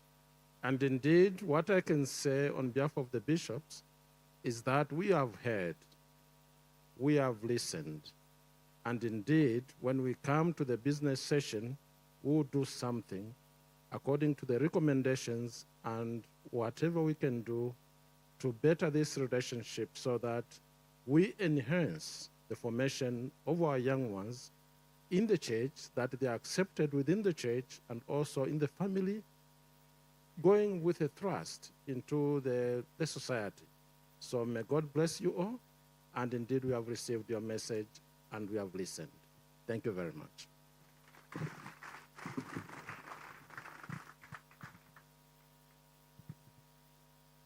Thank you all very much. Thank you.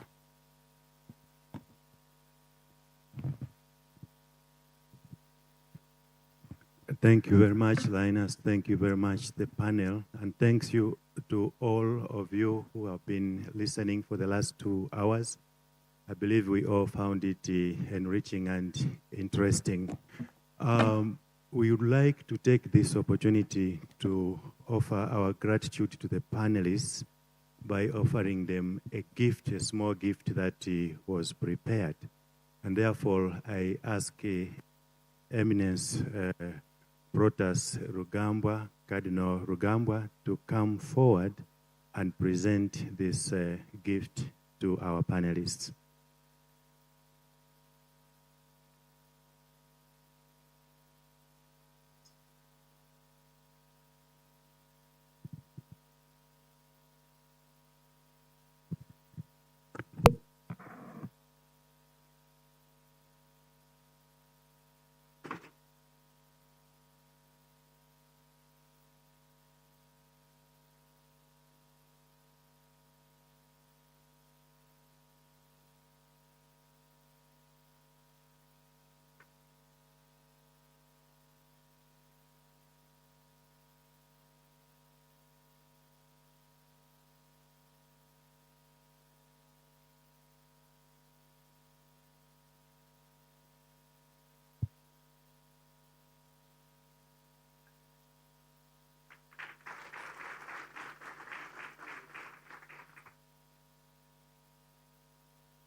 Again, a loud applause to all of them. Thank you so much, Cardinal Rugambwa, for your generous availability, but also to Linus. Linus, thank you so much for your availability, and we are very grateful to you on behalf who is representing Citizen TV. Thanks for your support. We now take this opportunity to take a pause, to take a break.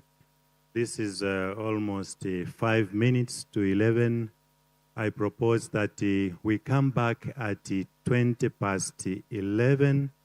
For tea break, I'm advised that it's behind the hall, the stage here, so we can use these doors, left and right, to access the tea space. May I ask Bishop to bless the tea?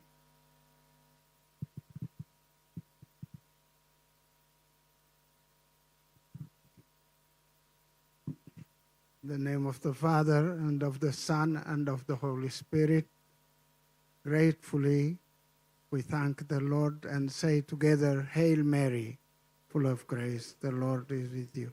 Blessed are you among women, and blessed is the fruit of your womb, Jesus. Holy Mary, Mother of God, pray for us sinners, now and at the hour of our death. Amen. Mary, seat of wisdom, pray for us. In the name of the Father, and of the Son, and of the Your Excellencies, the chairman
I participated as one of the delegates of the Union of Superiors General in Rome in the journey of the Synod on Synodality since the moment of its launch in October 2021.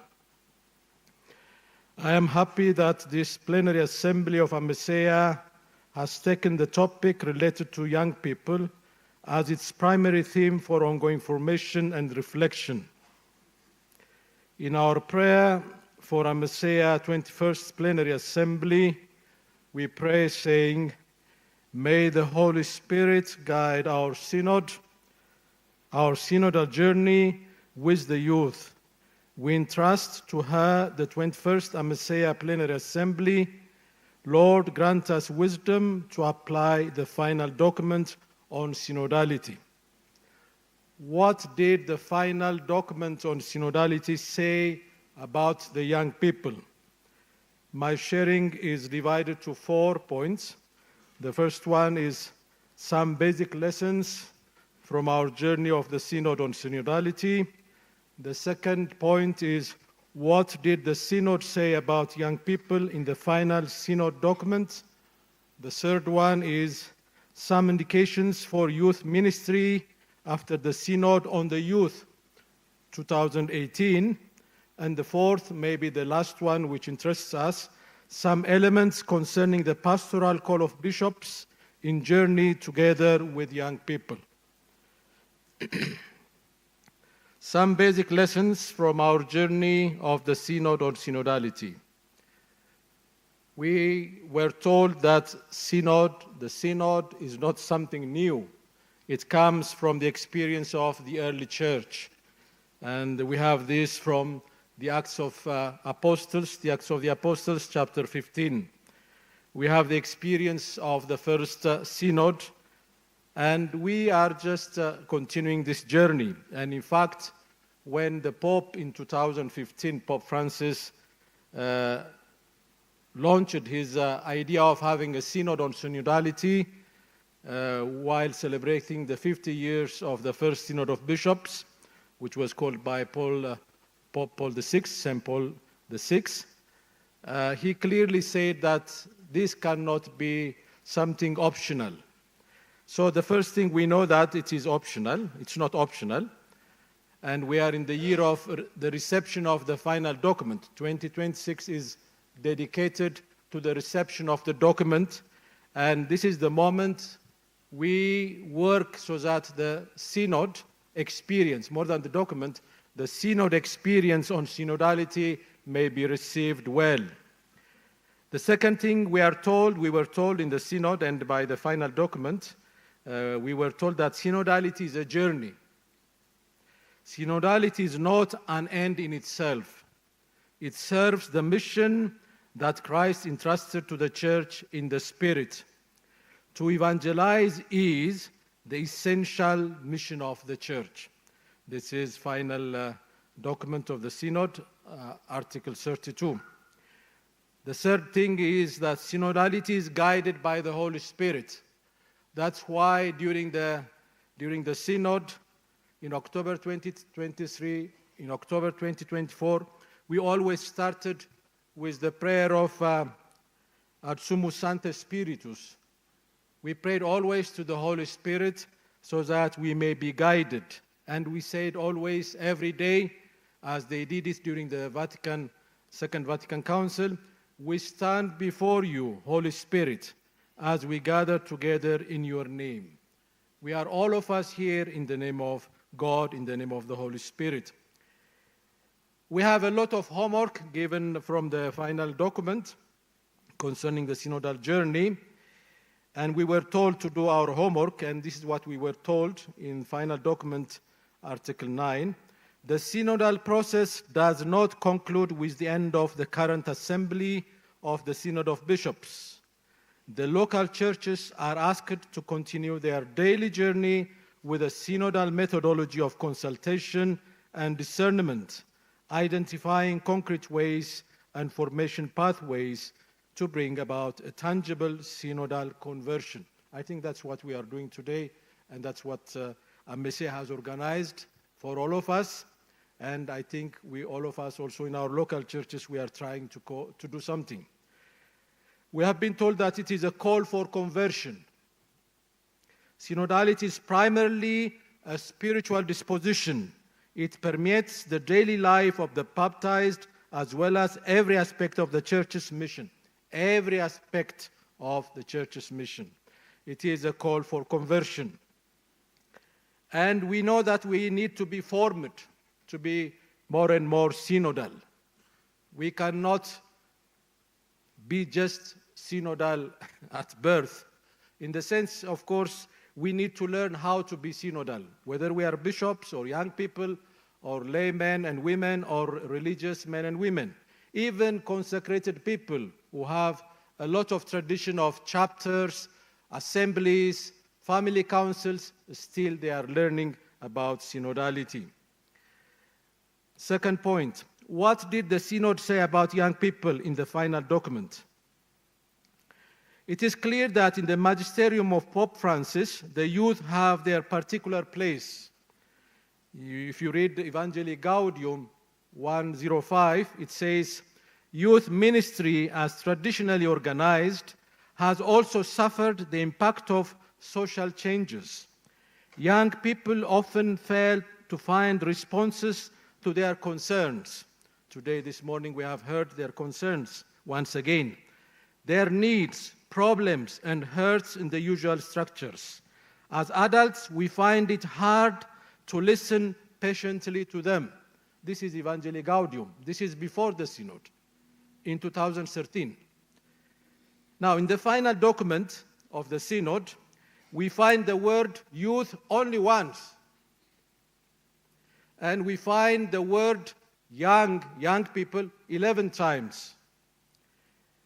Sometimes it is related to the other categories. Children, we find 15 times. And women, we find 45 times. So, what does it mean? The Synod did not talk totally about the young people. Mentioned now and then about the young people. Why?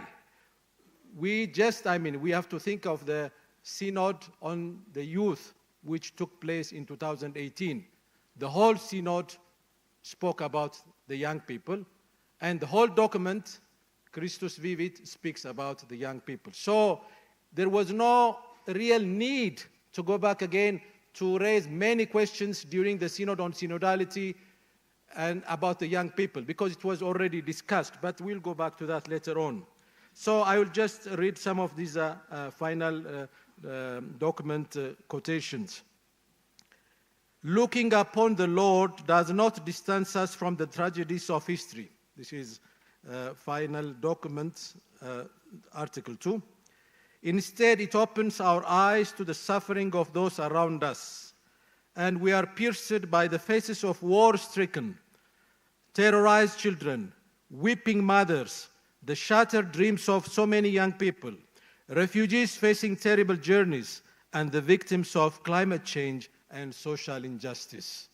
Here, the young people are mentioned as people of vulnerability, let us say. People who are vulnerable because of the system to suffer. Then, there is a quotation about the contribution of young people. Young people also make a contribution to the synodal renewal of the church. It's not that the Synod speaks about the young people. The young people are members of the church, so they are themselves actors, if you want, of the synodal renewal of the church. They are acutely aware of the values of fellowship and sharing while rejecting paternalism or authoritarian attitudes. This is final document 62. By the way, you will get all the inputs from the Secretariat. The document says still, for this reason, it is fundamental that we assure them of thoughtful and patient accompaniment. This is what they were talking about this morning. In particular, the proposal of an experience of accompaniment in view of discernment, which arose thanks to their contribution, deserves to be revisited and taken up again. The final document, Article 64, says, in recent years, there has been a growing awareness that when it comes to the pastoral care of families, families themselves are active participants. This is what we have heard from the parents today, this morning, Kasonde and Evelyn. And active participants and not just passive recipients. For this reason, families to meet and network together and church institutions focused on the education of children and young adults may help assist them in doing. The document 106 says, equal attention needs to be given to the membership of the participatory bodies. It was mentioned this morning. We have pastoral councils, we have parish councils, we have the laity council. The young people need to sit there not as observers, but as people who contribute. And people who vote together. During the synod, this is what we have made as an experience, that not only bishops were voting, we were voting all of us together. Laymen and women, very few young people, by the way, some young people who came sent by their local churches. And they voted together. That is maybe what we call participation in decision making. But of course, before decision, there is discernment. In the discernment, we need to listen our young people. The document 118 says, we recognize that institutes of consecrated life, societies of apostolic life, as association, movements, and new communities have the ability to take root locally. And especially, they work with many young people. Are they all prepared to work with young people, these consecrated men and women, these movement leaders? Sometimes maybe not, but normally they are called. I mean, imagine our schools. How many young people pass through our schools? And how many young people pass through the care of the sisters, the brothers, the priests, and the lay people who are in the schools? Another quotation, the encounter often brings together people of different generations, from the youngest to the oldest. We have to work.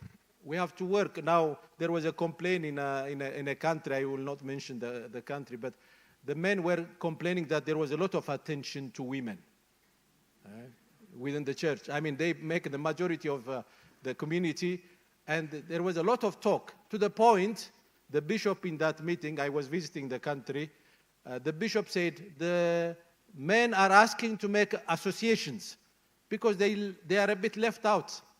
Now, the more we are also attentive to the young people, we must not forget the elders. So this document speaks about this intergenerational journey together. But this has been said already in the Synod of 2018. Now, this is the third point.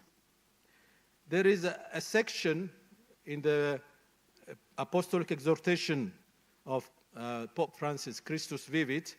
There is a section which speaks about pastoral care. And it clearly tells us what we are supposed to do. And it has been said already this morning. I just read some of it. A pastoral care that is synodal. That is the title of that section. The Pope says clearly, I want to state clearly that young people themselves are agents of youth ministry. We heard this morning. I remember when I was in Khartoum, we were told that there was a good group of young people from the Nuer tribe. They were with a brother, they were having a lot of, Brother Sergi, they were having a lot of, let us say, catechesis. When these young people were going back to their villages in South Sudan from Khartoum, they were those who used to do catechesis and who baptized many of their fellow Christians. The priest, later on the bishop, that was the Bishop Vincent, went and gave confirmation to thousands and thousands of people, young people. What does it mean? The young people are also agents of youth ministry, they themselves. This is what the Pope clearly says. At the same time, we should take into greater consideration those practices that have shown their value, the methods, language, and aims that have proved truly effective in bringing young people. We need to know how to talk to young people. Now, we must not, let us say, pretend to be young. We have our own age, we have our own maybe responsibility, but but we have to speak their language. We have to listen to them. We have to spend time together, as it was mentioned this morning, together. Waste time, if you want.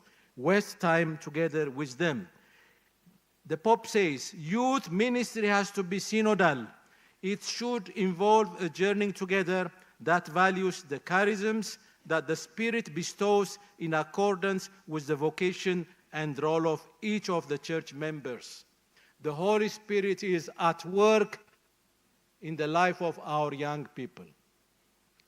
So we need to recognize that, and that's what we do already. We can do more, but I think we have to give credit to many of the initiatives at the service of our young brothers and sisters. The Pope, just the last quotation from Christus Vivit, this is from 203 to 208, you will get it in the document. In the Synod, many concrete proposals emerged for renewing youth ministry and freeing it from approaches that are no longer effective because they are incapable of entering into dialogue with contemporary youth culture.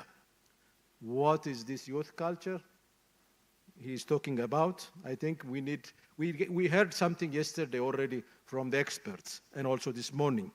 Naturally, he says, the Pope says, I cannot list them all here. A number of them can be found in the final document of the Synod.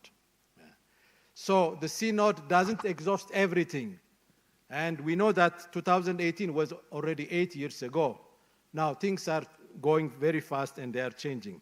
The last part, some elements concerning the pastoral call of bishops in journey together with young people. Now, this is maybe where we need to take more time. The Synod speaks about conversion in our relationships. There is already a chapter which speaks about conversion in our relationships. How do we treat each other? How do we look at each other? Men and women, young and old, and also children. So the document says clearly that we are called to that. So let me read. The Synod, thus synodal conversion calls each person to enlarge the space of their heart. The heart brings the first place where all our relationships resonate, grounded in each believer's personal relationship with Jesus Christ and his church. This is the starting point and the condition of any synodal reform. In the course for the new bishops, which was done in September, last September, in the group in which I was present, the Superior General of the Salesians, Father Fabio Attar, came to speak about the role of bishops in welcoming young people and in being attentive to young people. And it was a good one. It was well received. For sure, many people who are not new here, they have already practiced it. But all the same, just some reminders. So the Synod speaks about conversion in our relationships. The youth are seriously in need of relationships. They want to communicate, but they are pushed more and more to have virtual relationships. The virtual relationships of our young people is something which is threatening. But this is what happens also in the families. When they are at table, everybody looks at his mobile phone. When we are in our meetings, most of us, even myself, I do, we look. I mean, if they have time, this morning we were told that the parents go early in the morning and they come late. They don't have that time of having meal together. If they don't have that, then what can we expect? So there is a need of conversion in our relationships. The second thing, bishops are called to be shepherds of the people of God, of whom the young people make a good part, especially in our context. I remember in the synod, close to me, there was the auxiliary bishop of Utrecht in Holland, Bishop Theodorus. He was saying, yes, you are good, yeah, you are okay, you have many young people. So you can think of having councils. I have 20 elderly people coming to a parish.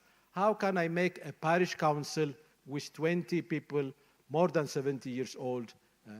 So, of course, the contexts are different. But generally speaking, in our context especially, the young people make, I don't know, 50%, 60% of our church communities. So, in the mission of God, Missio Dei, because they are not ours. The church is not ours. The young people belong to God. They are gifts coming from God.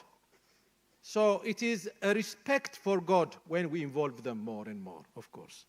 So always the bishop cannot be present everywhere, so the bishop needs to check if in all the councils, in all organizational bodies, we have them, we have the young people. The bishop needs to have or serve with a group of pastoral agents experienced in different areas of apostolate among the youth. Do we have psychologists? Do we have economists? Do we have politicians in our pastoral agents group?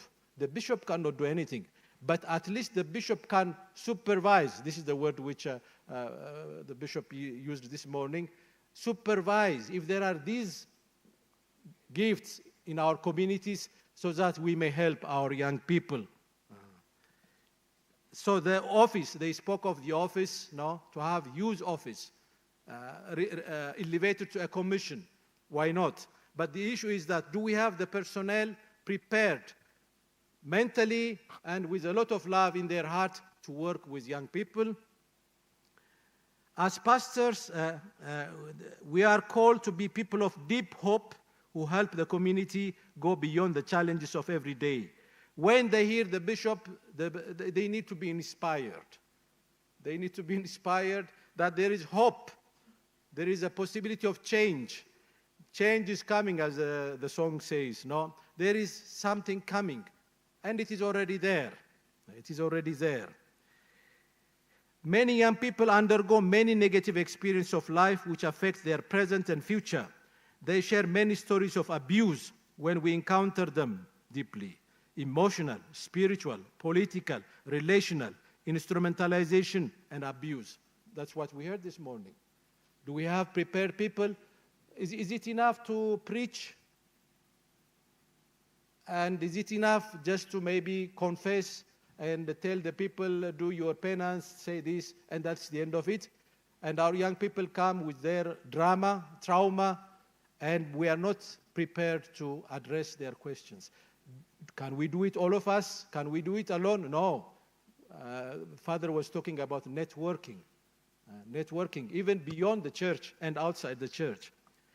The youth demand that our communities and our mother church and her servants grow in being credible witnesses. This is very important for us. The young people don't expect that we are perfect, but they expect that we are credible, that we say sorry when we make mistakes. And we have a lot to say sorry about, but we have many good things to appreciate and to bless God for this. The youth expect that we are humble witnesses who try to proclaim the gospel of our Lord Jesus Christ. When we are arrogant, we cannot deal with the young people because they can react. But if we walk humbly together with them and also correcting them with humility and with charity, then we can gain them. Now, Christus Vivit 67 says this: anyone called to be a parent, pastor, or guide to young people must have the farsightedness to appreciate the little flame that continues to burn, the fragile reed that is shaken but not broken, the ability to discern pathways where others only see walls. Creativity, pastoral creativity to address the questions of the young people. Can we answer all the questions? No. Especially, can we answer all the questions related to employment, economy? We know that we cannot answer all the questions. If we answer some of them, we are already lucky.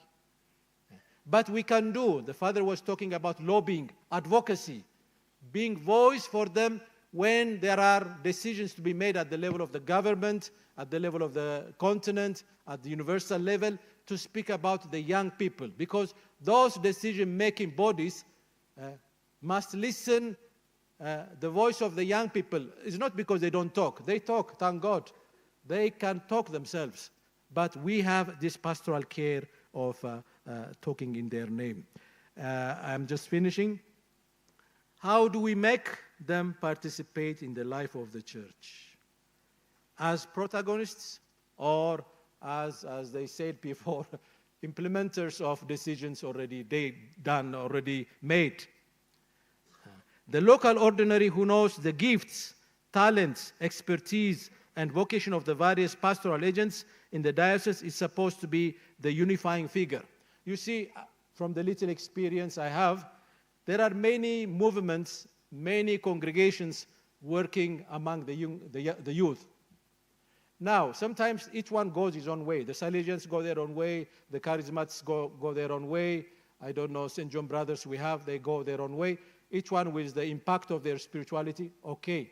The pastor, the bishop is called to make these people meet and make them work for the same young people together.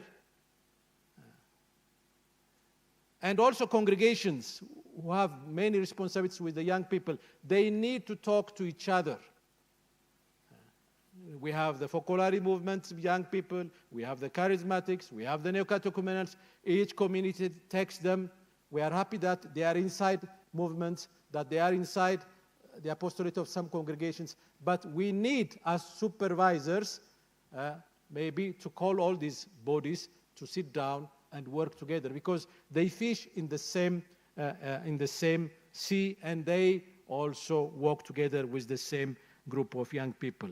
So just by way of quotation, also about the digital, we heard a lot. I just want to read this from Magnifica Humanitas.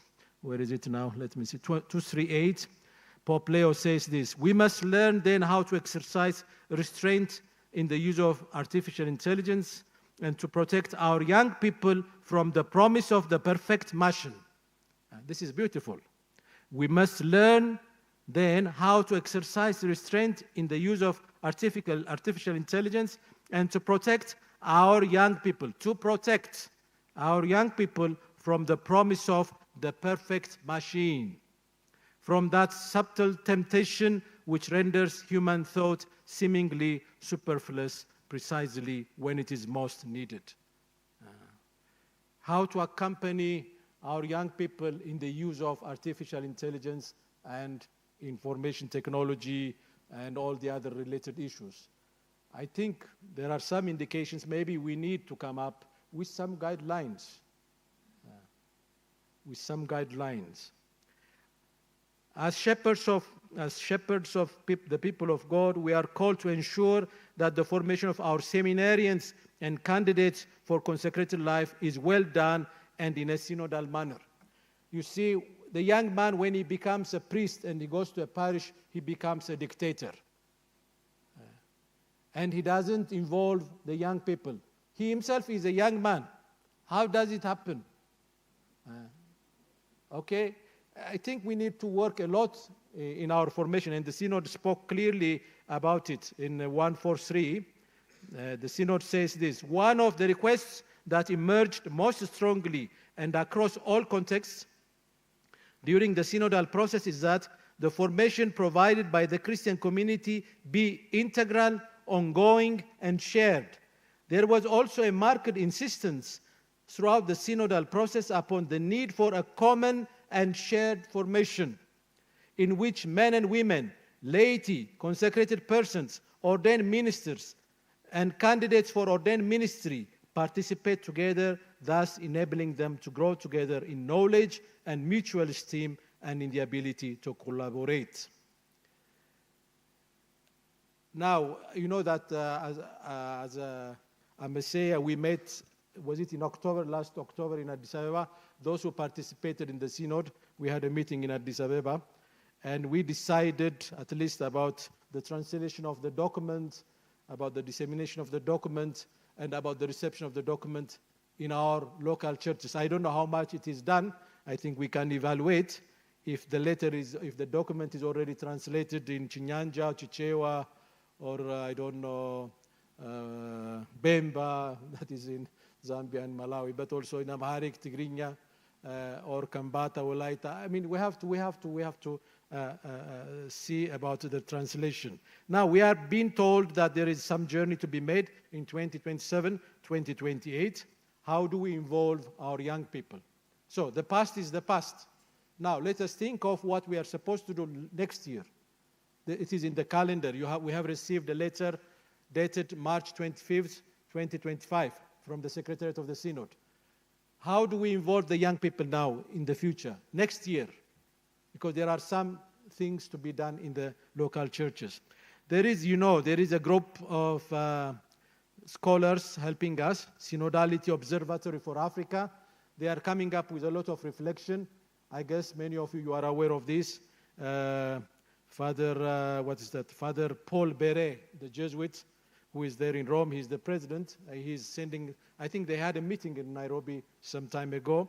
So maybe we don't have time to think. We are busy, as they said.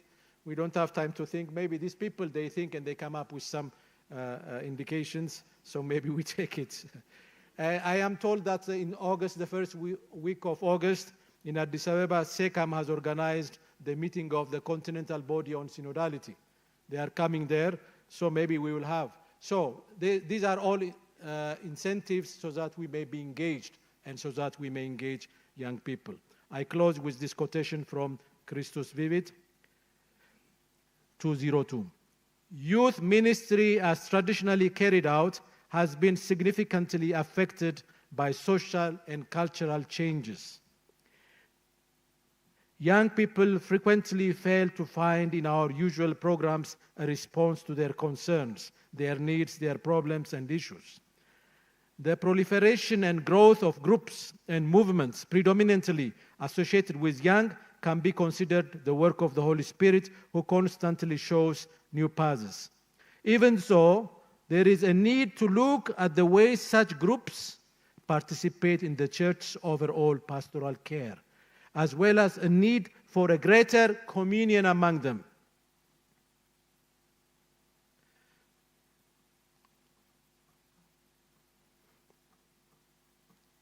Communion among them and a better coordination of their activities. Although it is never easy to approach young people, this is what the document says, but we think that we can approach you easily, no? Okay, it is never easy to approach young people. Two things have become increasingly evident. The realization that the entire community has to be involved in evangelizing them, and the urgent requirement that young people take on a greater role in pastoral outreach. Thank you very much.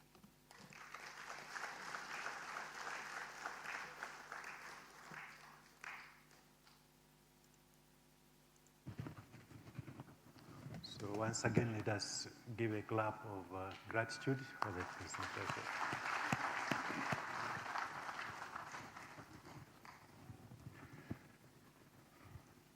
Now, as you may notice, we have already gone into time for Mass. So from here, we will go to the same place where we shall celebrate the Eucharist. But before we leave, just two announcements. One, that the Uganda delegates, you meet here in the auditorium immediately after lunch. Uganda delegates kindly meet here after lunch. You have your brief meeting. And secondly, that we noticed that in the program, we are supposed to resume at 3 o'clock. We are requesting that we start at 2:30. We start the afternoon session at 2:30. A little bit time to explain how we'll do the thematic discussions. but also the item that we have not been able to cover this morning. We hope that we'll be able to keep time as we go for lunch. Even before that, we hope that the homily will be very short.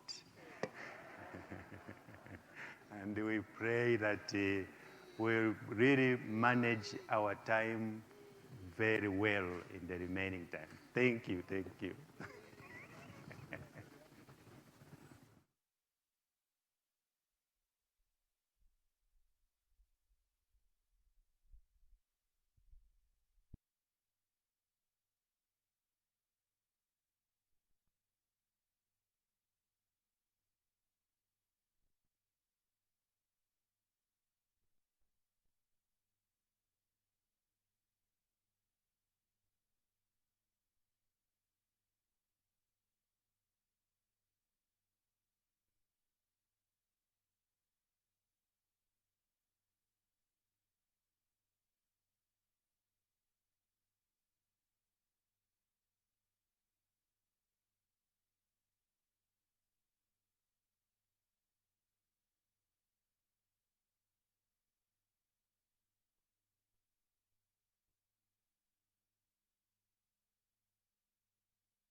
We would like to take this opportunity to welcome the representative of SECAM. For the young people who might not know what SECAM is a continental body for the bishops.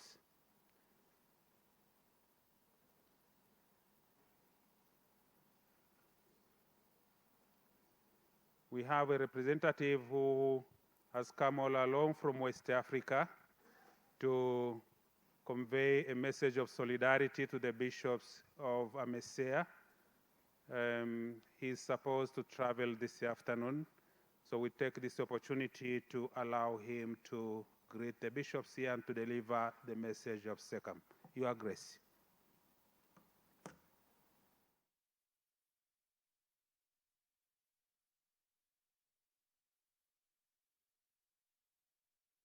Bishop Stephen Mamza. I am the Vice President of, first Vice President of SECAM, and I'm speaking on behalf of Cardinal Lambongo, who is our President. Solidarity message from the Symposium of the Episcopal Conferences of Africa and Madagascar, SECAM, to the 21st Amecea Plenary Assembly on the theme, Amecea's Synodal Journey with Young People, Building Bridges of Communion, Hope, Justice, and Good Governance. Your Eminences, Your Graces, Your Excellencies, Reverend Fathers, male and female religious, dear brothers and sisters in Christ, on behalf of the Symposium of the Episcopal Conferences of Africa and Madagascar, SECAM, and on behalf of our President, I extend to you our warmest fraternal greetings as you gather for the 21st Plenary Assembly of the Association of Member Episcopal Conferences in Eastern Africa, Amecea. Your assembly comes at a significant moment in the life of the Church as we continue to deepen the reception of the Synod on Synodality and prepare for the Continental Ecclesial Assemblies of 2027 and 2028. Your chosen theme, Amecea's Synodal Journey with Young People, Building Bridges of Communion, Hope, Justice, Peace, and Good Governance, reflects the Church's call to a journey together in communion, participation, and co-responsibility. Synodality is not merely a method of working, but a way of being church, listening, discerning, and carrying out our mission entrusted to us by Christ. SECAM gives thanks, Almighty God, for the rich witness of the Church in the Amecea region. Over the decades, your local churches have distinguished themselves through vibrant evangelization, pastoral creativity, theological reflection, and missionary outreach. The dedication of your bishops, clergy, consecrated men and women, catechists, and the lay faithful has enriched not only the Eastern Africa, but the entire church on our continent. We especially acknowledge the prophetic vision that established the small Christian communities as the foundation of pastoral life in the Amecea region.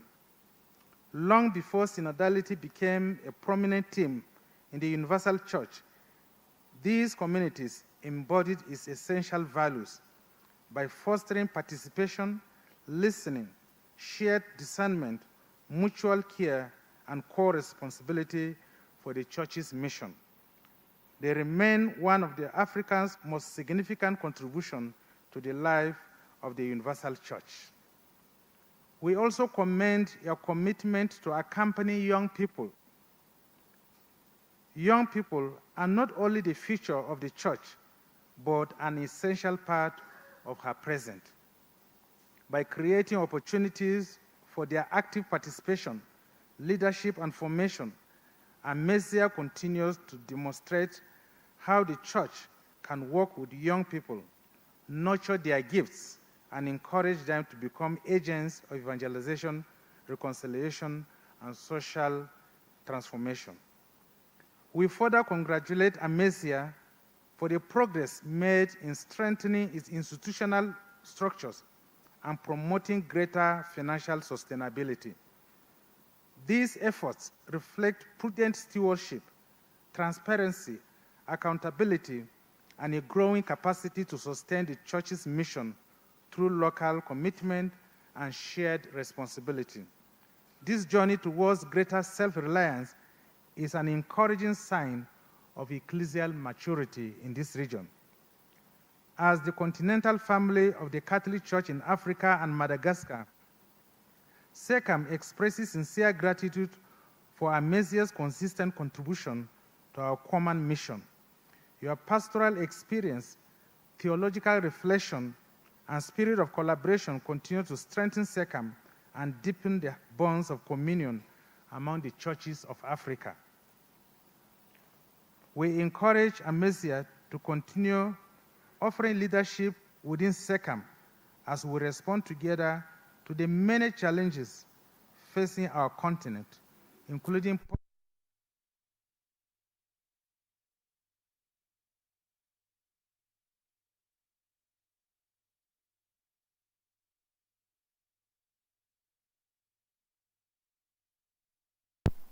by working together as one family of God, we can bear a stronger witness to the gospel and contribute more effectively to justice, peace, reconciliation, and integral human development. Our shared hope is for an Africa increasingly transformed by the values of the gospel, an Africa reconciled within itself, united in its diversity, respectful of the dignity of every person, committed to good governance and care for our common home, and firmly centered on Christ, who remains our hope and also our peace. As you undertake your deliberation, may the Holy Spirit grant you wisdom, courage, and the grace for authentic discernment. May your decisions strengthen the communion of your local churches, renew your missionary zeal, and deepen your commitment to the synodal journey of the Church in Africa. Entrusting your assembly to the maternal intercession of the Blessed Virgin Mary, Mother of the Church and Queen of Africa, and invoking the prayers of the African saints and martyrs, we pray that the Lord will abundantly bless your work and grant your assembly rich spiritual fruits. May God bless Amecea, may God bless SECAM, and may God bless the Church in Africa. Thank you.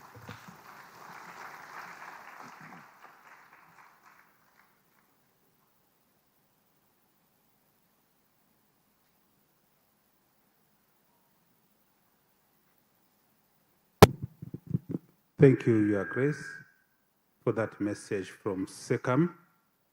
We will now proceed with some few solidarity messages. After SECAM, we cross the continent, we go to the US. We request the bishop representing the Bishops' Conference of the US to give his solidarity message. Your Grace.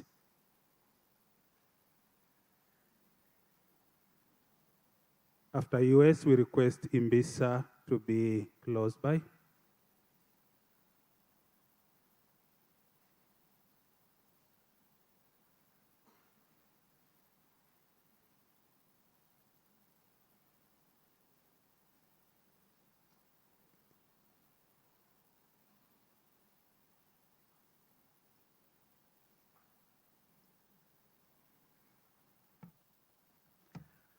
Good afternoon. My name is Bishop John Iffert. I'm the Bishop of the Diocese of Covington in Kentucky, United States, and I'm a member of the Committee on Solidarity with the Church in Africa.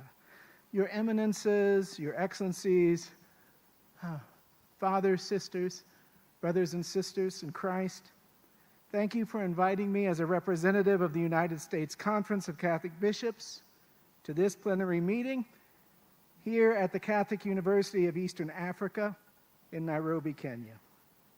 I bring the prayerful greetings of our conference president, the Most Reverend Paul Coakley, and my brother bishops, especially members of the subcommittee on the Church in Africa, and our chair, Archbishop Thomas Zinkula. Yesterday, in this room, you remembered in prayer your brothers whom the Lord called home after years of laboring in the vineyard. As we prayed for those brothers of yours and mine, I thought of Bishop John H. Ricard, who some of you might remember. Bishop Ricard also died this past May at the age of 86. May the Lord receive him with mercy. Bishop Ricard helped establish the subcommittee on which I now serve, and he tirelessly encouraged American bishops to recognize the bond between the church in the United States and the growing youthful church in Africa. As president of Catholic Relief Services, Bishop Ricard often reminded us that poverty, hunger, and homelessness, whether on the streets of American cities or elsewhere in the world, diminish human dignity. He believed the answer was to help people discover their God-given strengths and to provide the tools they need to flourish. In this way, I believe, Bishop Ricard anticipated Pope Leo XIV's call in Magnificat Humanitas to courageously proclaim the gospel and to be weavers of hope, committed to building the common good and the civilization of love envisioned by Pope Pius VI. The theme of your assembly, Amecea's synodal journey with young people, building bridges of communion, hope, justice, and good governance, reflects that same mission. Your focus on young people, on synodal listening, ethical leadership, migration, and political instability demonstrates a commitment to helping the next generation build a more just and hopeful future. Brothers, in our conversations these past couple of days, I have heard clearly your concerns about changes in the American landscape, especially regarding international development assistance. These actions of the current U.S. administration have added to the burdens you and your local churches bear. I want you to know that the bishops of the United States remain committed to advocating for U.S. policies that protect human dignity, provide opportunities for development, and respect the dignity of migrants and refugees.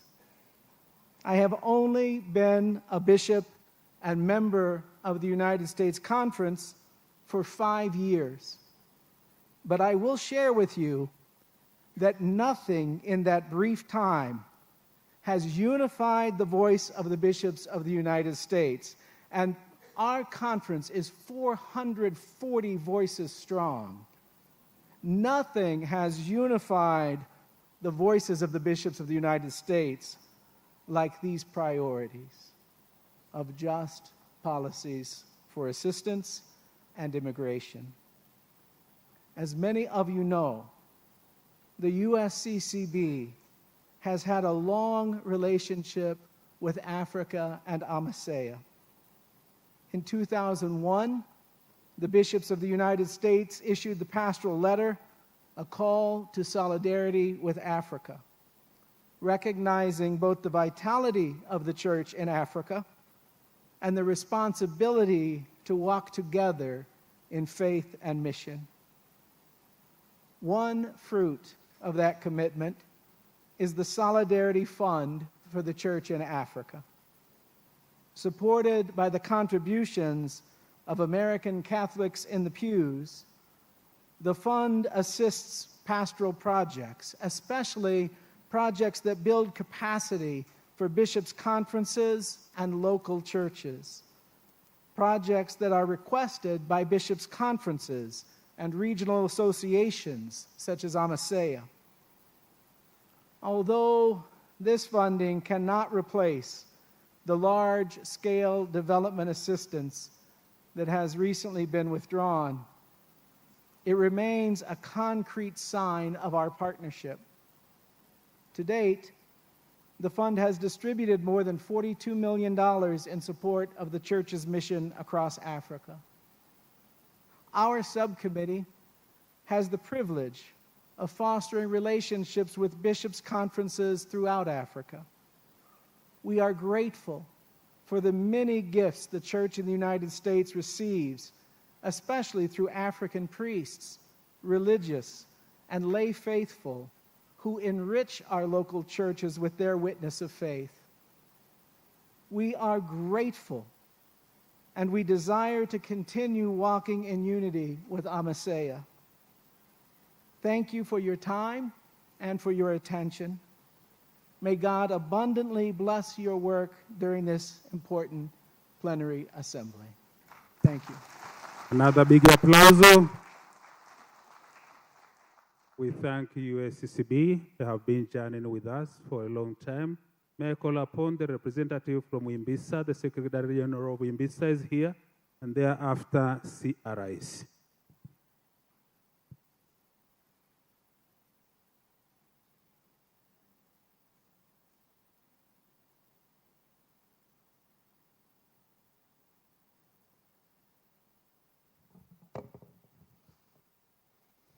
Your Eminences, Your Excellencies, Your Graces and Your Excellencies, dear brother priests and brothers.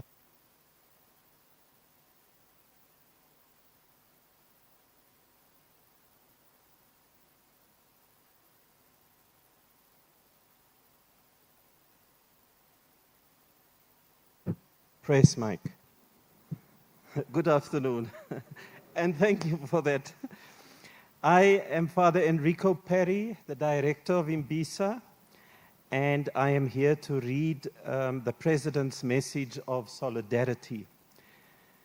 Dear Bishop Charles Kasonda,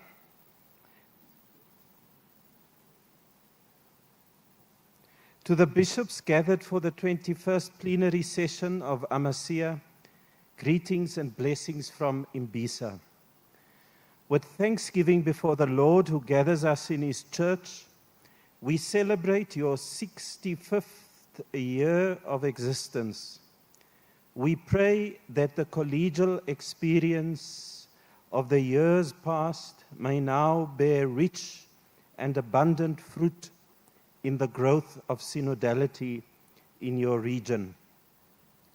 We stand with you, our dear brothers in the episcopate, as you reflect on the synodal journey with young people, building bridges of communion, hope, justice, and good governance. While it is not your first time you place the young people in focus for the work of the regional body, this gives the church of your region the opportunity to have the Spirit rejuvenate her and present her without spot or stain to Christ, her bridegroom.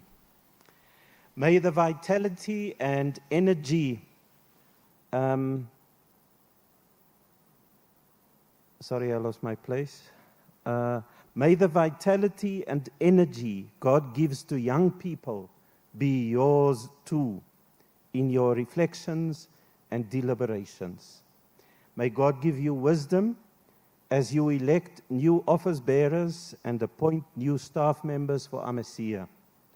We assure you of our prayers as they take up their task of building bridges of communion, hope, justice, and good governance. May your work at this plenary session show the way forward for the Church in Africa. Fraternally in Christ, Archbishop Liborius Nashenda, OMI, President of Imbisa. Thank you very much. An applause to Imbisa. We now welcome CRS to be followed by Monsieur Aachen.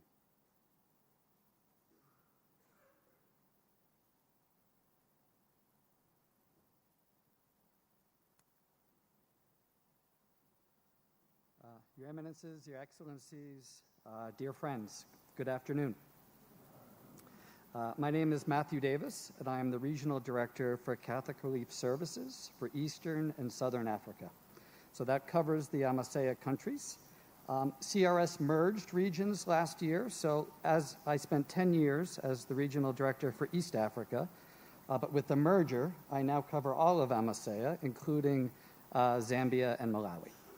It's a great honor today and a privilege to give the message of solidarity from CRS to Amecea. It's also very humbling. I did promise to be quick, and you did hear from the USCCB already, but a few words from CRS. Your Eminences, Your Excellencies, it is a great honor for me on behalf of the President and the entire family of Catholic Relief Services to bring you a message of fraternity and solidarity.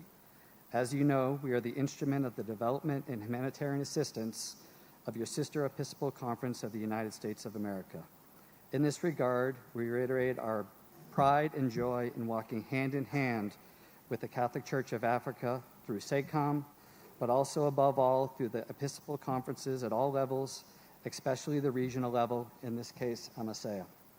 Thank you very much for inviting CRS to participate and benefit from your fraternal warmth, to learn from the sharing of exchange that you make in the life of the Church in your respective countries. As a friend, we accompany you, responding robustly to the needs of your people, especially the youth. Your Eminences, Your Excellencies, I'm not new to the region. I've served in various positions with CRS and Amecea countries for over 16 years now. This is the third Amecea plenary that I've had the honor to attend. And I really just appreciate the opportunity to participate, to humbly learn from your experiences, that you lay the foundations of strengthening the good relations between Amecea and CRS, between the Church of this region of Africa and your sister Church of the United States of America. CRS values the continued support and guidance from the Amecea National Episcopal Conferences. We feel it is a genuine partnership built on decades of trust, solidarity, and friendship. In good times and in difficult moments, but always together as one family. Your Eminences, Your Excellencies, reiterating our readiness and commitment to walk hand in hand with you in making our modest contribution to the promotion of the dignity of every man, woman, and youth member in this region of Africa. We entrust Amecea, each of your national Episcopal conferences, and each of your dioceses to the benevolence of our Lord. May his assistance, may his Spirit assist you throughout your deliberations so that they bear innumerable fruits for your communities across the region. I just want to say one of the things that I enjoy most about my job with CRS is the coordination with Amecea. I think the Amecea has had an incredibly strong team over the last few years. It's been a pleasure to walk with you and accompany with you with your activities. Thank you so much, and I wish you all God's blessings. Thank you. An applause to CRS. I'll call Monsieur Aachen. And for your information, Your Excellencies, you are aware that Monsieur Aachen has established a coordinating office in the Amecea Secretariat and also in a Quaker Secretariat. Welcome, Monsieur Aachen. Good afternoon. Your Eminences, Your Excellencies, distinguished delegates, dear sisters and brothers in Christ. It is a profound honor and a genuine joy to address you today on behalf of Monsieur Aachen. My name is Simon. I'm from the Archdiocese of Cologne. I must confess that I've never been before in a room with so many bishops. It is both humbling and inspiring to witness such a remarkable gathering of church leadership from across Eastern Africa. More importantly, it is a visible sign of the unity, diversity, and vitality of our universal church. For Miss Joachim, Amecea is not simply a valued partner. It is clearly one of our premium partners. For decades, we have walked together in a spirit of mutual trust, listening to one another, learning from one another, and working side by side in strengthening the local church.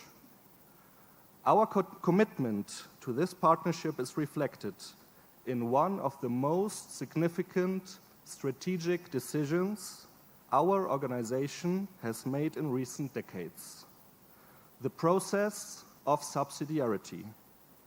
This led to the establishment of our regional office here in Nairobi. Can you imagine? This office is in place for more than a year, but one of my colleagues I met personally only here in Nairobi 2 days ago. It has brought us closer to our partners, strengthened our collaboration, and enabled us to respond more effectively to the opportunities and challenges facing the church in this region. Speaking about challenges, the church in Germany is in a deep crisis. Thousands are leaving the church every single month. This leads also to less funds for our organization. A situation like yesterday, where the church was so packed that volunteers needed to grab more chairs, it is unthinkable in Germany. Instead, but back to subsidiarity, instead of deciding on proposals from a desk in Germany, like we used to, we are privileged to work with our Amecea team, sharing responsibilities, insights, and a common mission. When I first read the theme of this plenary assembly, I was delighted. Its emphasis on the participation and leadership of young people speaks directly to one of the defining tasks of the church today. While I must admit I can no longer call myself young, I find immense hope in seeing how intentionally this assembly has embraced the younger generation, and I do acknowledge the criticism the young generation shared this morning. The opening mass offered a powerful witness. Seeing several thousands of young people actively participating was beautiful. Even more encouraging is that their presence is not merely symbolic. They are invited to contribute, to be heard, and to participate in recommendations and even decision-making. This is precisely the kind of synodal church that Pope Francis encouraged us to become, a church that listens, accompanies, and walks together across generations. The future of our church will not simply belong to young people, it will be shaped with young people. At Miss Joachim, we firmly believe that the church grows strongest when local communities are empowered and partnerships are built on mutual respect. These convictions are reflected so beautiful in the life and witness of the churches represented here today. Dear brothers and sisters, please know that Miss Joachim remains committed to walking this journey together, not merely as a funding partner, but as a faithful companion in our shared mission. Thank you for your friendship, your witness, and your trust. May God bless the work of this assembly, bless Amecea, bless the church in Africa. Santa Sana, thank you very much indeed. Thank you, Ms. Joachim. We are going to stop here as far as solidarity messages are concerned. We'll pick up from Ms. Invest, Akweka, and Caritas Africa. At this particular point, I will request our Bishop Chair to present a symbol of collaboration, the regional collaboration with the continental collaboration to the Archbishop from SECAM. And thereafter, we will get some guidelines on how we are going to meet in our respective groups. Your Excellency.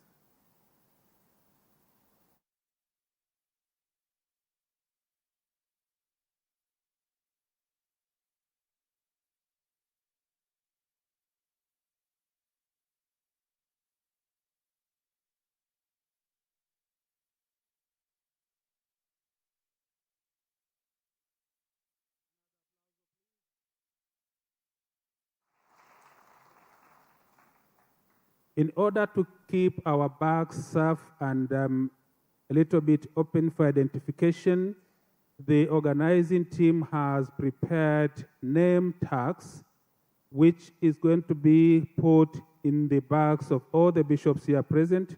Our ushers will be ready to do that as you exit going towards the discussion rooms. So kindly just show up your bag and then they will put the tag there with your name. And now we hear the directives of how we are going to conduct our group discussion.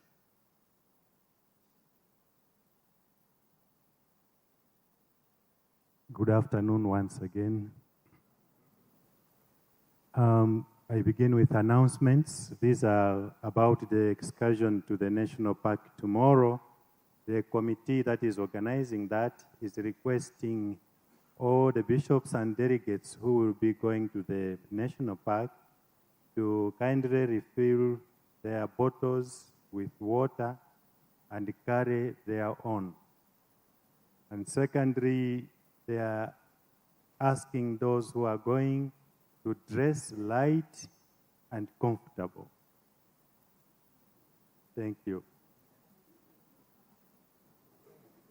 Now about the afternoon. This afternoon, we shall be going to groups for discussion, and as it was already expressed yesterday, would like people to be in their groups of interest or expertise. We analyzed, or rather, we organized the names and the groups as requested or as indicated by the delegates. So group discussions shall take place in different areas, but within the library, which is just across the building on the right. If you indicated in group 1, you are in group 1. 2, you are in group 2. And the numbering has been put already on the tables. And on those tables, you'll also find a list of the names. In the case that your name is not on that list, we have increased the groups from 8 to 11, because only 3 groups, there were many people who indicated. For instance, one group had 37 people. So that is impossible to have a group discussion. So we have split that. So when you go in the hall, you'll find group 1, 2, up to 8, then 9, 10, 11. Outside there, you'll find Bernard and Sister Jen, who will help for those who are put in group 9, 10, and 11. So I kindly request you to go into those groups. The secretaries general were requested to moderate the groups from 1 to 8 with secretaries already assigned. But for groups, the new groups 9 to 11, my colleagues in the communications will assist in those groups, and the group will identify a moderator. The communicators will take the minutes. Thank you. I wish you success. We meet here at 4:30. The venue is in the library. In the library, there are different group tables that have been organized. The library is on the right when we exit this building. Thank you.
full report for all the groups, a report that will also help the formulations of our recommendations to the bishops.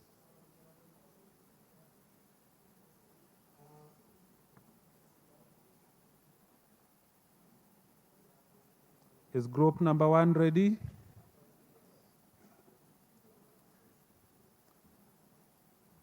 My colleagues, the Secretaries Generals, kindly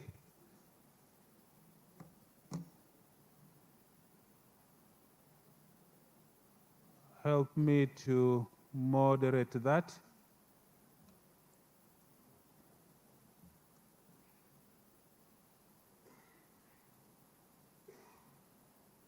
Is group number 1 around?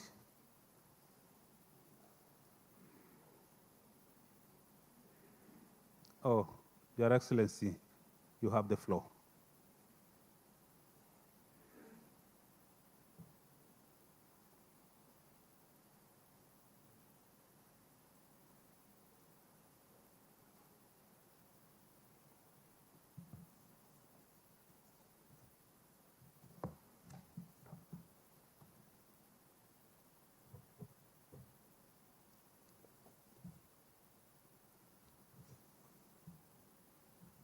Your Eminencies, Your Graces, Your Lordships, my dear brothers and sisters, in Group 1, we were looking at the question, what kind of relationships should be cultivated to enable young people and church leadership in Amecea to journey together in a spirit of synodality. We said, first of all, there are certain attitudes that we need to have as we work with the young people.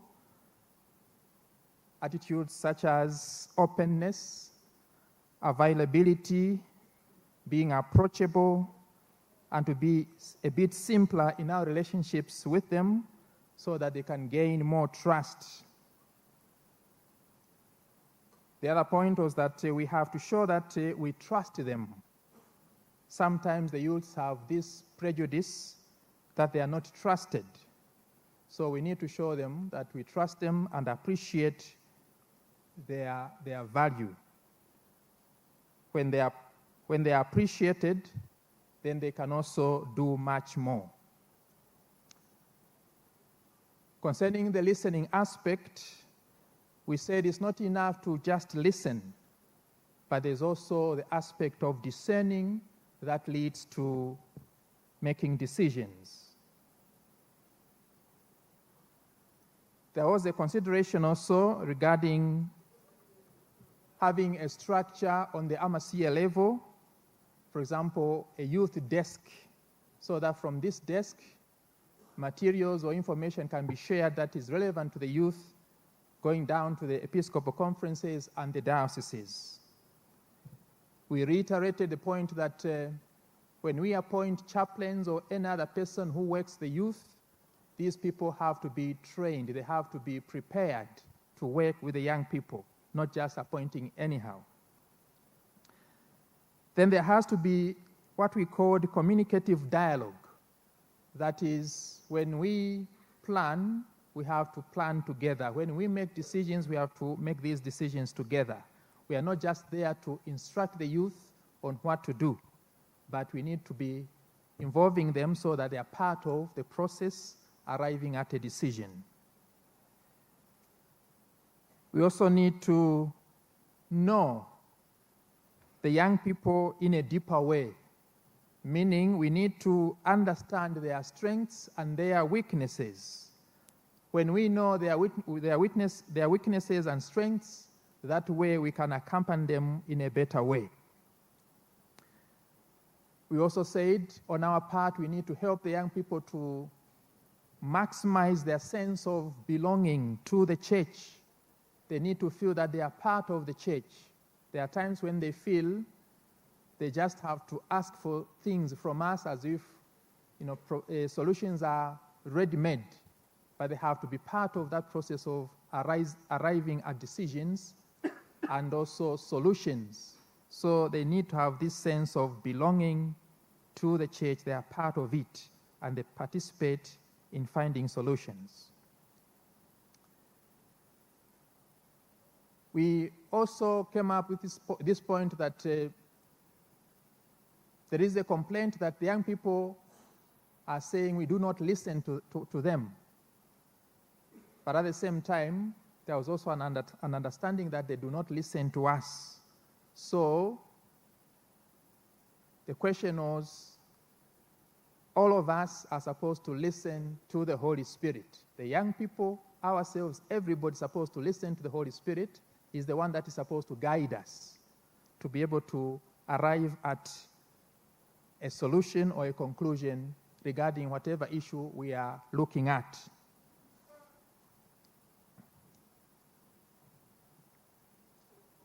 Our relationships with the youth is supposed to be that of a family. We are a family together, and the solutions should be found together, as I mentioned already.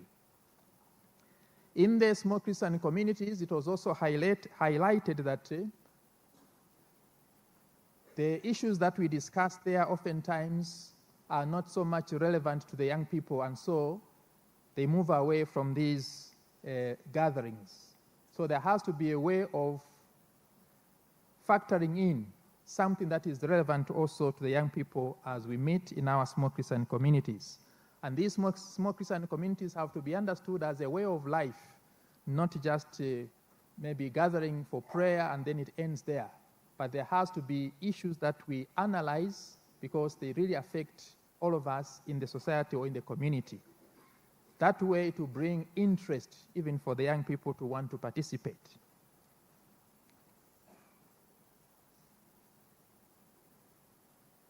We need to form the young people from the very early stages. Here we said formation is very, very important.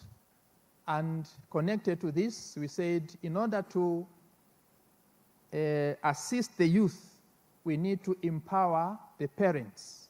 We need to do proper formation of the families, family catechesis. And then from there, they are going to help the young people who are found in these families.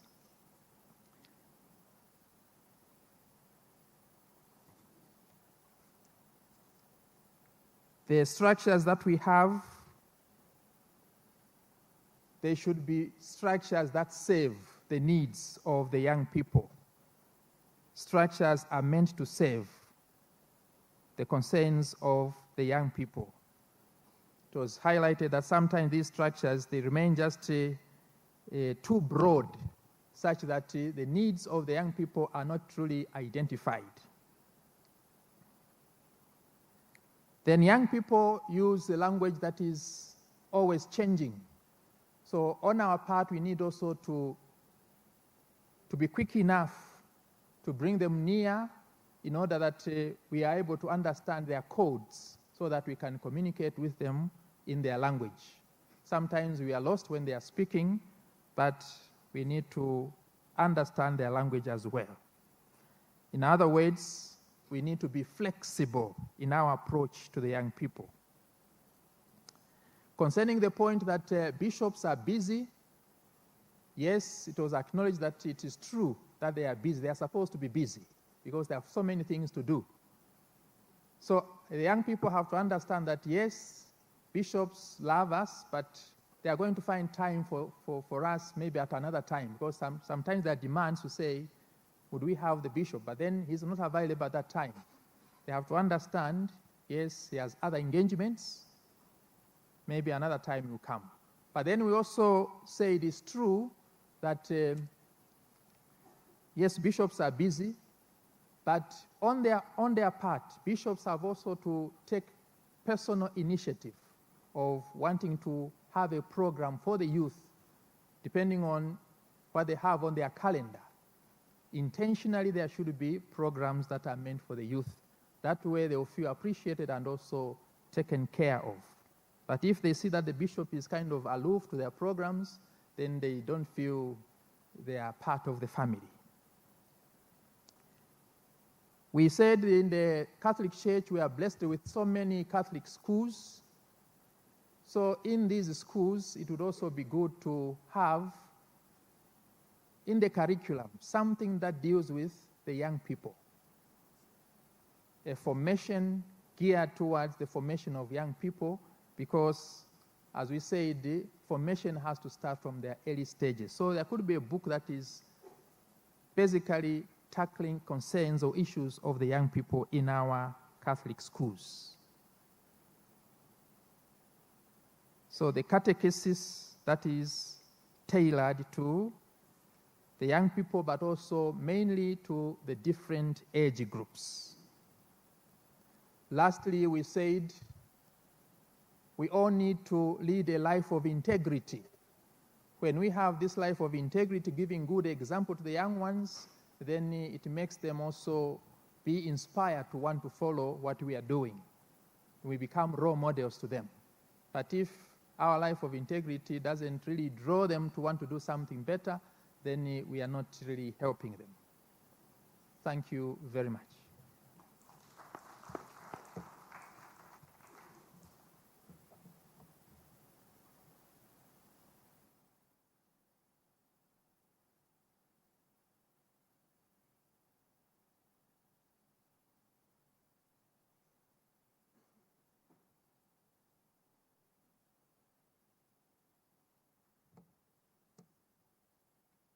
Two things need to be mentioned.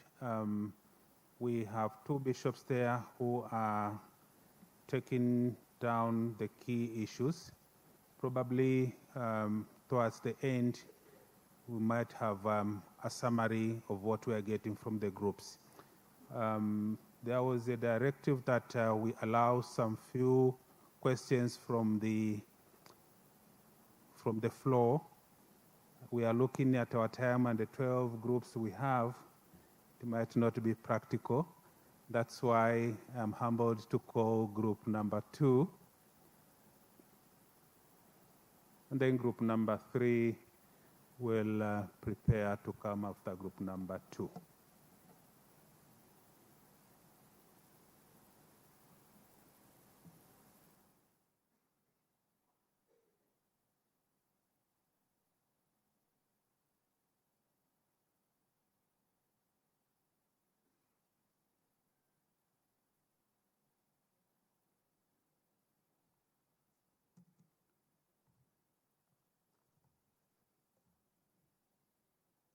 Thank you, Your Eminence, Your Excellencies, and all the delegates. Because of the time, I think I'll be very much briefed and into summary. A question is how can the Church in the Amecea region enable meaningful youth participation in the decision-making and translate into more effective youth ministry initiatives? What specific structures and ministries should the Church in Amecea adopt to move youth involvement from tokened consultation to real shared responsibility in decision-making? And what mechanism will guarantee that youth input is actually acted on rather than filed away in reports? There are 3 things here that we considered in the group. 1, the participation. 2 is about the structures itself and ministries. 3 is about the mechanisms. So the youth participation, the first group actually talk of early formation.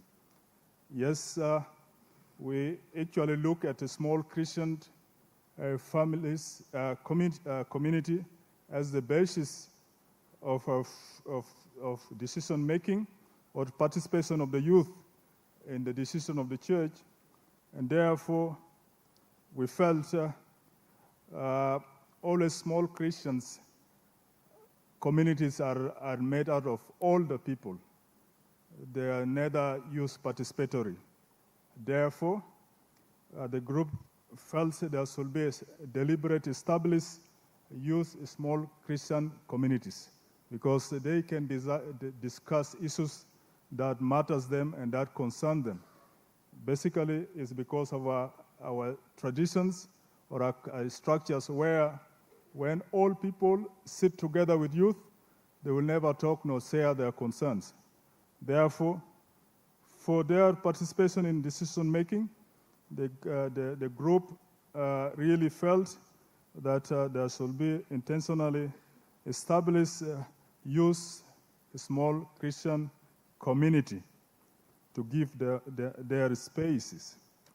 The second thing in the youth participation, we said if they are not formed well at the early stage, as the first group said,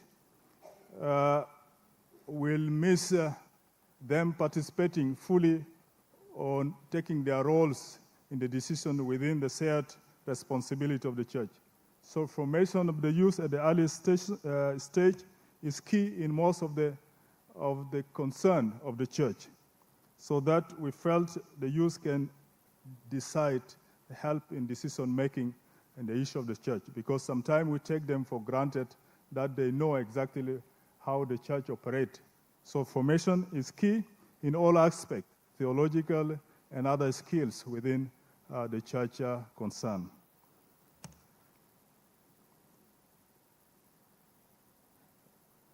The second is inclusion or involvement of the youth in most of the councils within the church or the bodies within the church, like the pastoral council, whether at the diocesan pastoral council or the parish, including other important councils that always youth are taken out of.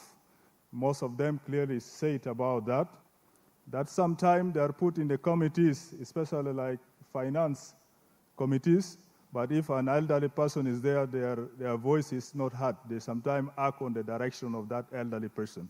So like key structures or councils, like financial council, I think it's equally important that they are involved in this kind of structures. The second is we are talking about structures and ministries.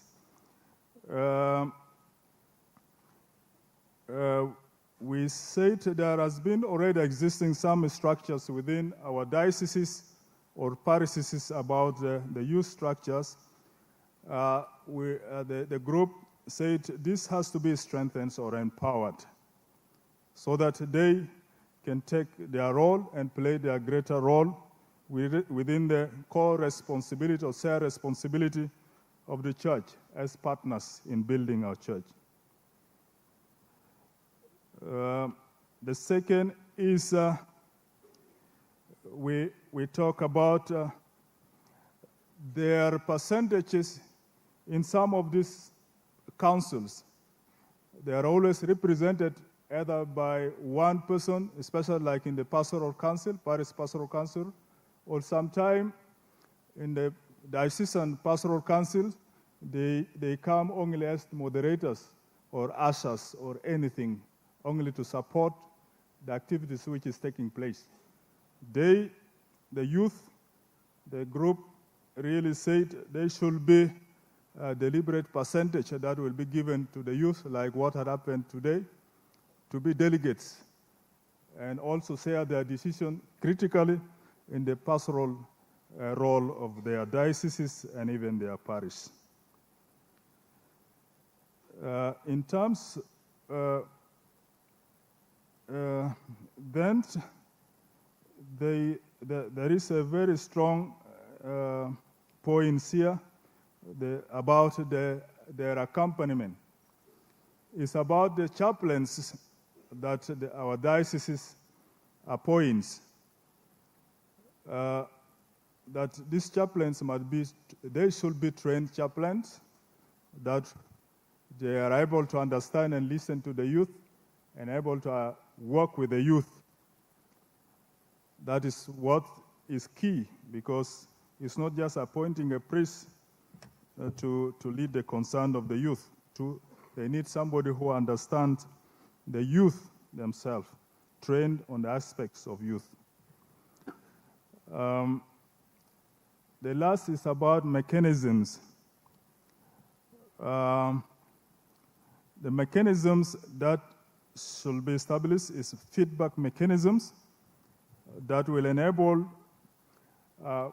proper forum for follow-up, which is part of accountability and a shared responsibility, because youth sometimes are hurt, but they don't know what had happened with what has been listened, especially like today. There should be really a set mechanism that they will get the feedback of all decisions that are taken. Because again, there is a very good explanation about decision making and decision taking. So at the end of digesting this decision, so the taking of the decisions should also, the feedback should reach them, reach the youth. So there should be really a mechanism for that. The other bit of it is also that Amecea Secretariat to come up with the deliberate percentages or something that will be concrete to guide Amecea conferences or dioceses on the percentages of the youth or young people in all these structures, like the pastoral councils, like the parish pastoral councils and other bodies within the structures of the church, in terms of percentage, so that it's concrete and equally shared in all the dioceses that Amecea regions is covering. Finally, it's about an intentional set program for the Amecea region, targeting specifically the young people and the youth. Thank you very much.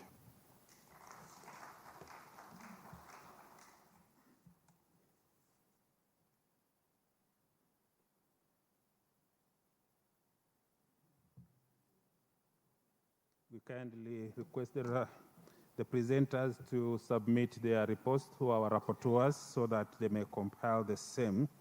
I'm going to call now group number 3 to be followed by number 4. Make sure that whatever you are mentioning here is in your paper so that it can be recorded.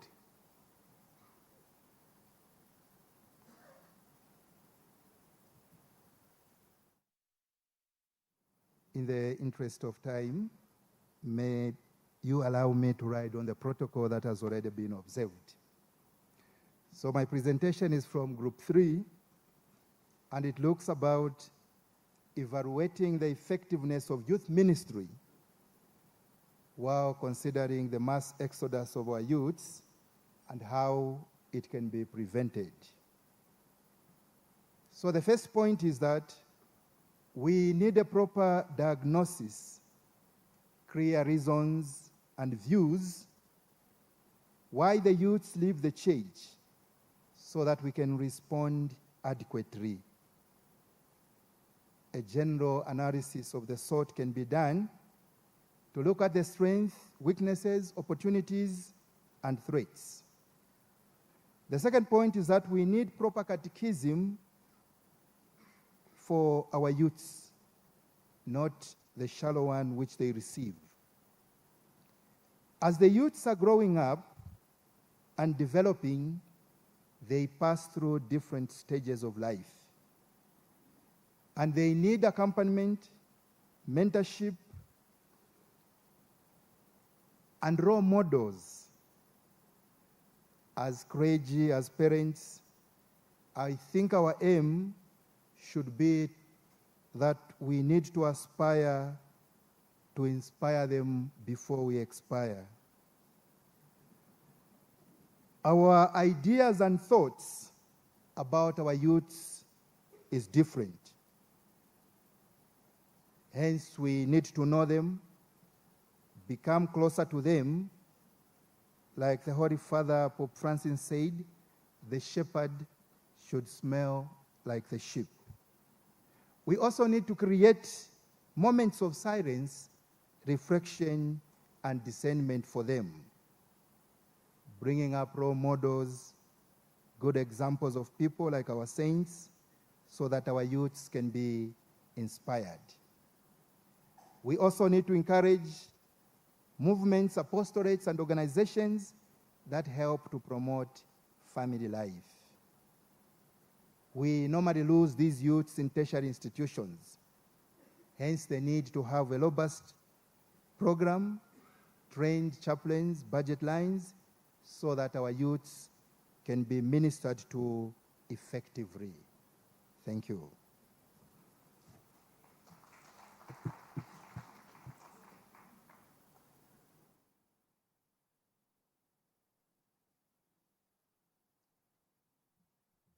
My colleagues have brought a bell there for me to ring.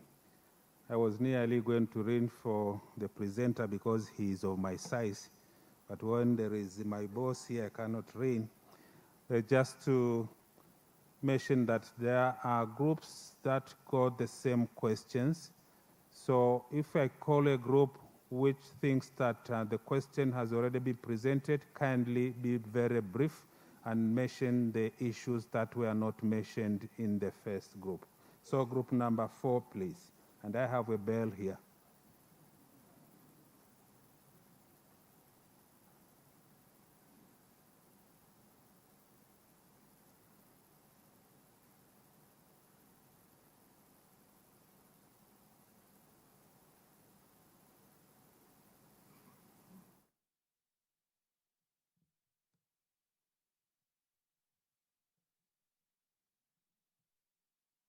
On the protocol already observed, I'm Sisi Kajimu from Uganda Episcopal Conference, representing another section of Group 3,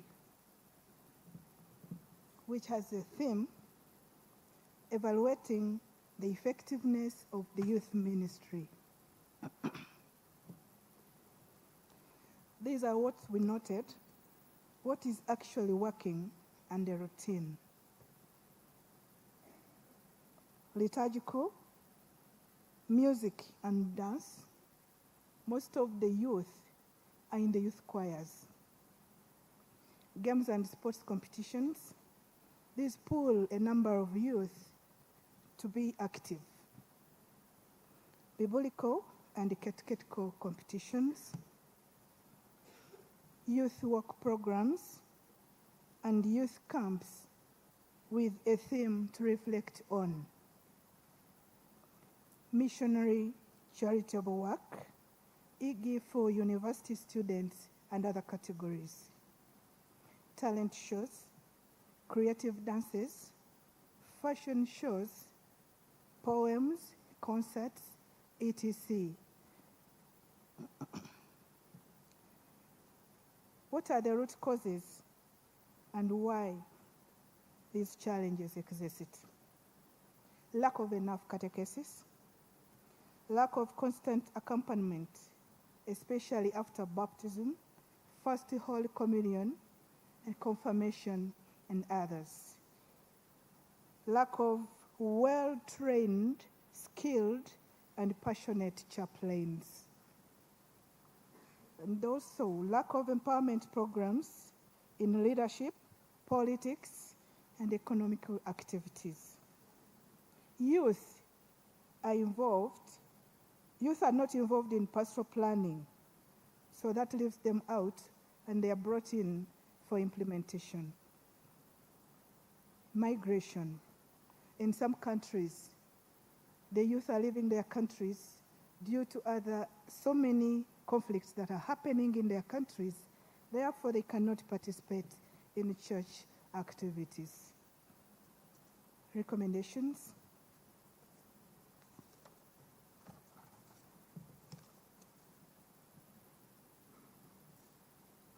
There is need to appoint skilled and interested youth chaplains to accompany the youth. Include young people in pastoral planning and decision making.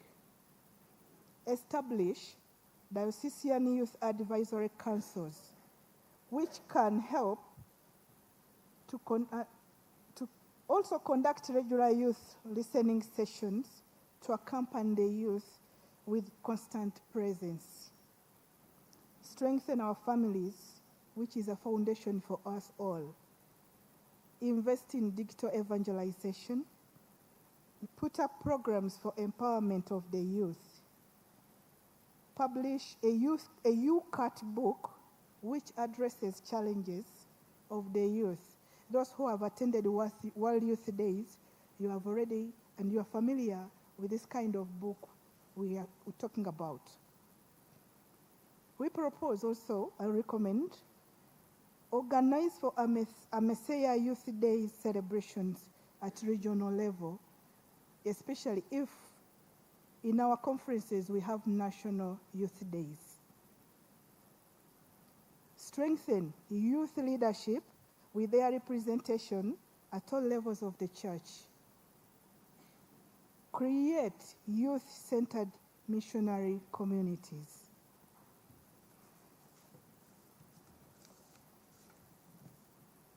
And who is key to implement these recommendations?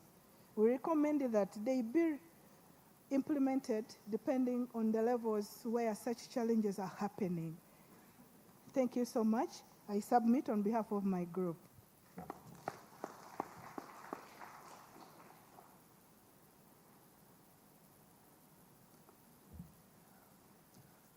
Your Eminences, Your Excellencies, Your Graces, and my Lord Bishop, do not be afraid or worried. We are going, myself and sister, we are going to be as brief as a woman's skirt, long enough to cover the subject, and authentic and short to capture your attention. And our theme was on evangelization in the contemporary digital environment. And here we are talking about social media and AI. And we know that AI is moving fast. The same thing also with social media. And it is also right to say it is also moving faster than most of you. And if I don't say all of you. And this is the reason why we also believe that you are afraid of engaging in it so much. And that's why I came here like Jesus Christ to tell you, do not be afraid. Do not be afraid to use social media, and do not be afraid to use us as young people to become your conduit in evangelization. So AI, when we talk about social media, we're not talking about technological development. We are talking about relaying this evangelizational message as relevant as possible. Yesterday, Bishop George talked about pastoral letters. And then I wondered and I asked myself, how many young people, even in this room, are reading pastoral letters? So other than just pastoral letters, which are very important for the church, we can also be engaging our animators and our young people also to create short videos. Yes, I have it. Short videos also for the same, so that young people can get to understand what you people are saying and conveying. Sister will continue with the rest. Therefore, our group recommended to create a pastoral program to bridge the gap between digital literate and digital illiterate. The church must be an hub for AI skills and also to try to come up with the Catholic AI app. Digital missionaries at the diocesan level and national level with the proper chaplaincy. We feel that the preoccupation is not anymore the digital missionaries, but who can accompany these digital missionaries. So the chaplains should be empowered really to be reliable source for these digital missionaries. Content creation avenues with the humanizing contacts like extravaganza, environmental conservation walks, games, quizzes, etc., and to make an effort to be present, especially the bishops, because your presence is real, an authentic testimony, an authentic witness.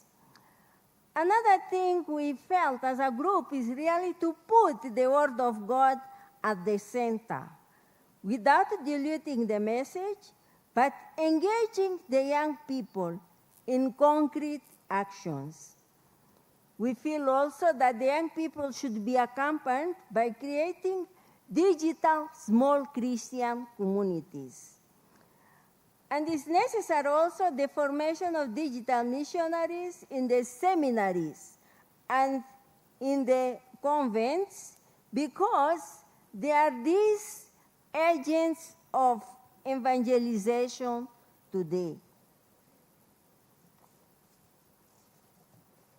And with this, we say that Pope Leo XIV is encouraging us with his first encyclical, Magnificat Humanitas.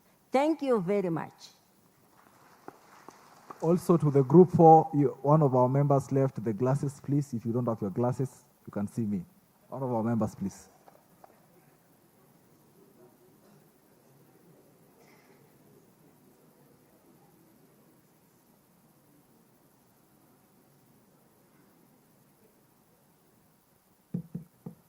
Your Eminences, Graces, Excellencies, and all the members present, I'm also presenting the same question. We have addressed the 4 points for what on the first part, and the 4 points for how. What is strategy and models to adopt? 1, model of centralization and decentralization. Centralization, the region connects through a platform at the Secretariat to handle common matters for all member countries. Decentralization, allow people at the periphery to create content for their local context and feeding the mainstream media. And this can be done because we can translate the language through AI. Number 2, model of balance between cyberspace and physical space. Address the intersection between cyberspace and physical space to avoid extremes. The digital space must not undermine physical space. Everything must not turn into digital space that will become an extreme. Such things as people want to have their confessions, attending mass, no. Number 3, branding and identity model. Brand platforms that young people identify with, and they allow youth to provide brand names. Create an online Amecea Catholic community at the Secretariat. Number 4, model of flexibility. Use online spaces when physical meetings or lessons are not possible to prevent losing young people. Example, if possible, marriage lessons to be provided online. Number 2, how to implement. Number 1, content creation and formats. Record daily reflections, social teachings of the church, church documents such as encyclicals, and the latest Magnificat Humanitas. It can be done through short videos or TikTok and Facebook Reels. Upload documents as PDFs and share links, since most young people no longer read hard copies. Use audiovisual tools, art and music that speak to the life of young people and make them available online. And then create an official channel such as YouTube to publish authentic information that helps to counter false teachings in digital space. Number 2, engaging young people. Yes, and direct communication to accompany them is another way. And the third one, train, formation, and capacity building. Train young people at all levels to use in the use of these platforms for evangelization, and holistic training for priests, for catechists, religious, and animators. And the last one, integration and addressing challenges. Identify challenges such as digital addiction and the lack of knowledge about God and the church. Integrate existing diocesan digital initiatives into common platforms. I beg to submit. Thank you.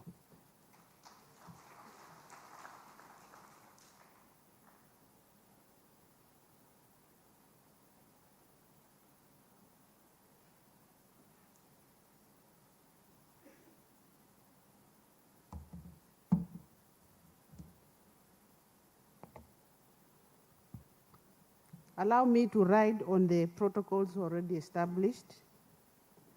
I'm here to present on Group 5, and we are responding to the socio-economic challenges of young people in Africa.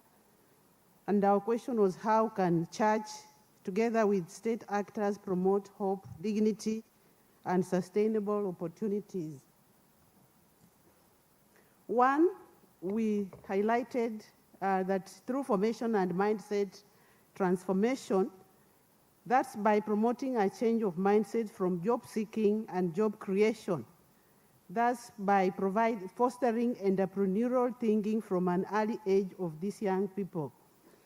And so the young people should discover their talents, vocation, and purpose, promoting dignity of work, including agriculture, vocational trades, and entrepreneurship.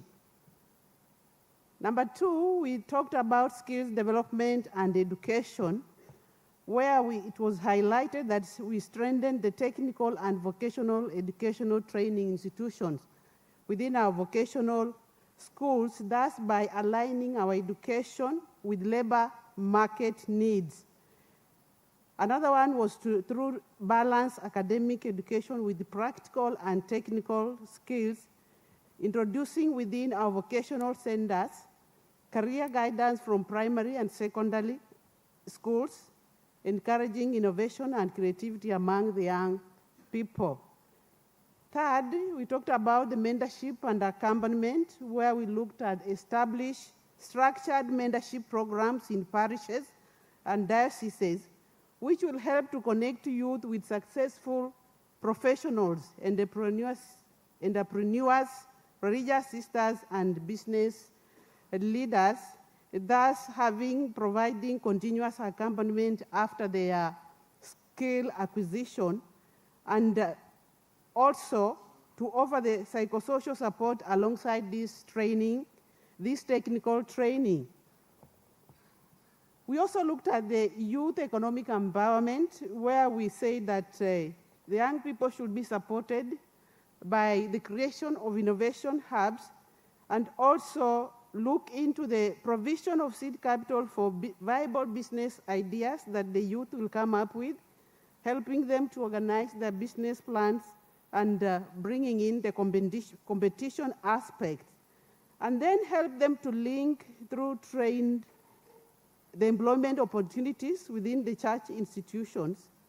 And so our vocational institutions within our church setup to help create market linkages for youth products and services. And so we'll be encouraging them to utilize the church resources. And that is the land, the school, the hospitals, and the farm for their own enterprises. Without repeating what was said, I want to say that lastly, about the strengthening of families and communities. Our group brought this in that we need to empower the families economically, since strong families nurture resilient youth, and also by encouraging our small Christian communities to support vulnerable youth, by promoting community solidarity and shared responsibility for youth development. And the last thing that we talked about, we have something about the cross-cutting priorities that we need to focus on as a church. That's by promoting the youth participation in decision-making. We had a discussion yesterday about Father Mbugwa and Father Selfam, where we need to be listening to young people and involve them in designing these programs that feed them. and also to develop evidence-based and research-informed interventions that involve these young people by adapting systems and thinking rather than isolated projects. And lastly, by ensuring that there is continuity, integration, and sequencing of youth programs. Thank you.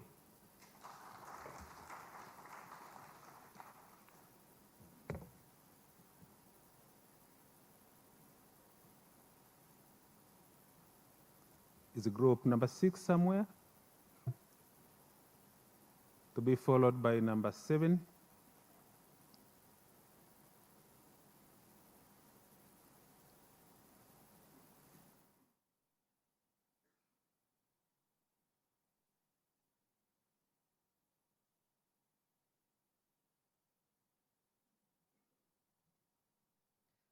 Your Excellencies, Eminence and Graces, I'm Father Joseph Gabriel Kuzara, belong to Montfort Missionaries. And our group number 6, our theme was Vocation Promotion for Missionary Discipleship. And our guiding question was, what can the church in the Amecea region do to cultivate missionary discipleship among the young people in 21st centuries?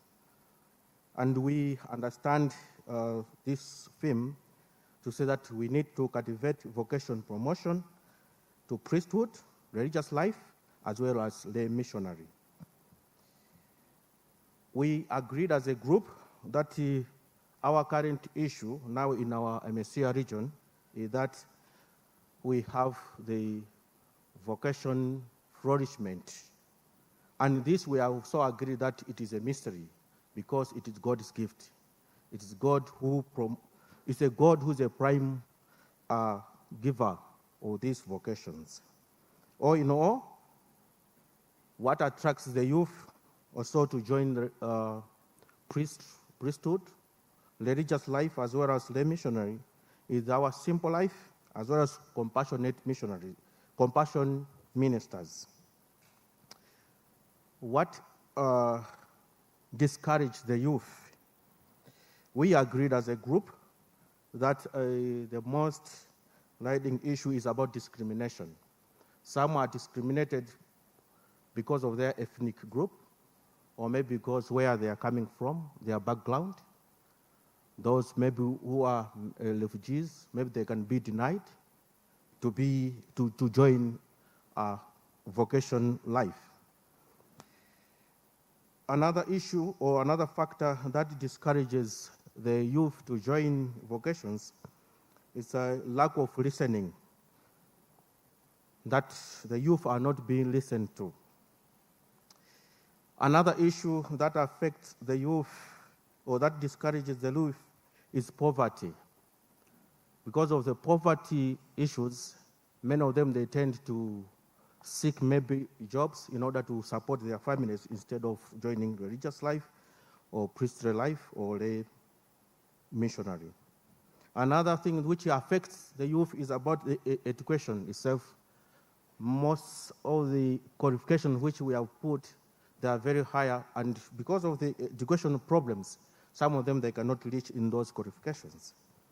Another issue which affects the youth is about some of the African cultures, which they don't permit young men to join vocations. What are the recommendations this group is giving to the Amecea Assembly? First, the Amecea Assembly has to tackle some of the African cultures that hinder the young people to join vocation life. Secondly, the Amecea region, they have to use different channels like digital platforms to encourage the faith as well as to promote vocations.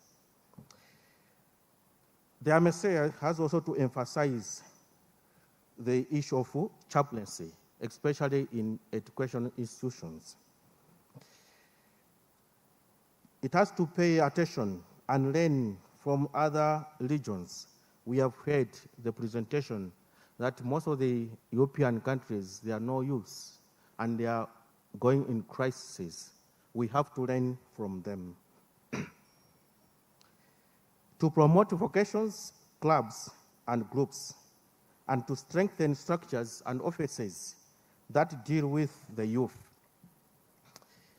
To encourage a genuine accompaniment, to be proactive in the challenges that the young people are facing, to emphasize on the holistic formation of the youth. And this should not be only a social aspect of their life, but their human life, moral, faith, spiritual, psychological. Lastly, to encourage the culture of listening to the youth. And all these recommendations, they can be implemented by the church itself, beginning from the family, the small Christian community, the vocation promoters, the parishes, the dioceses, and Amecea region. Thank you.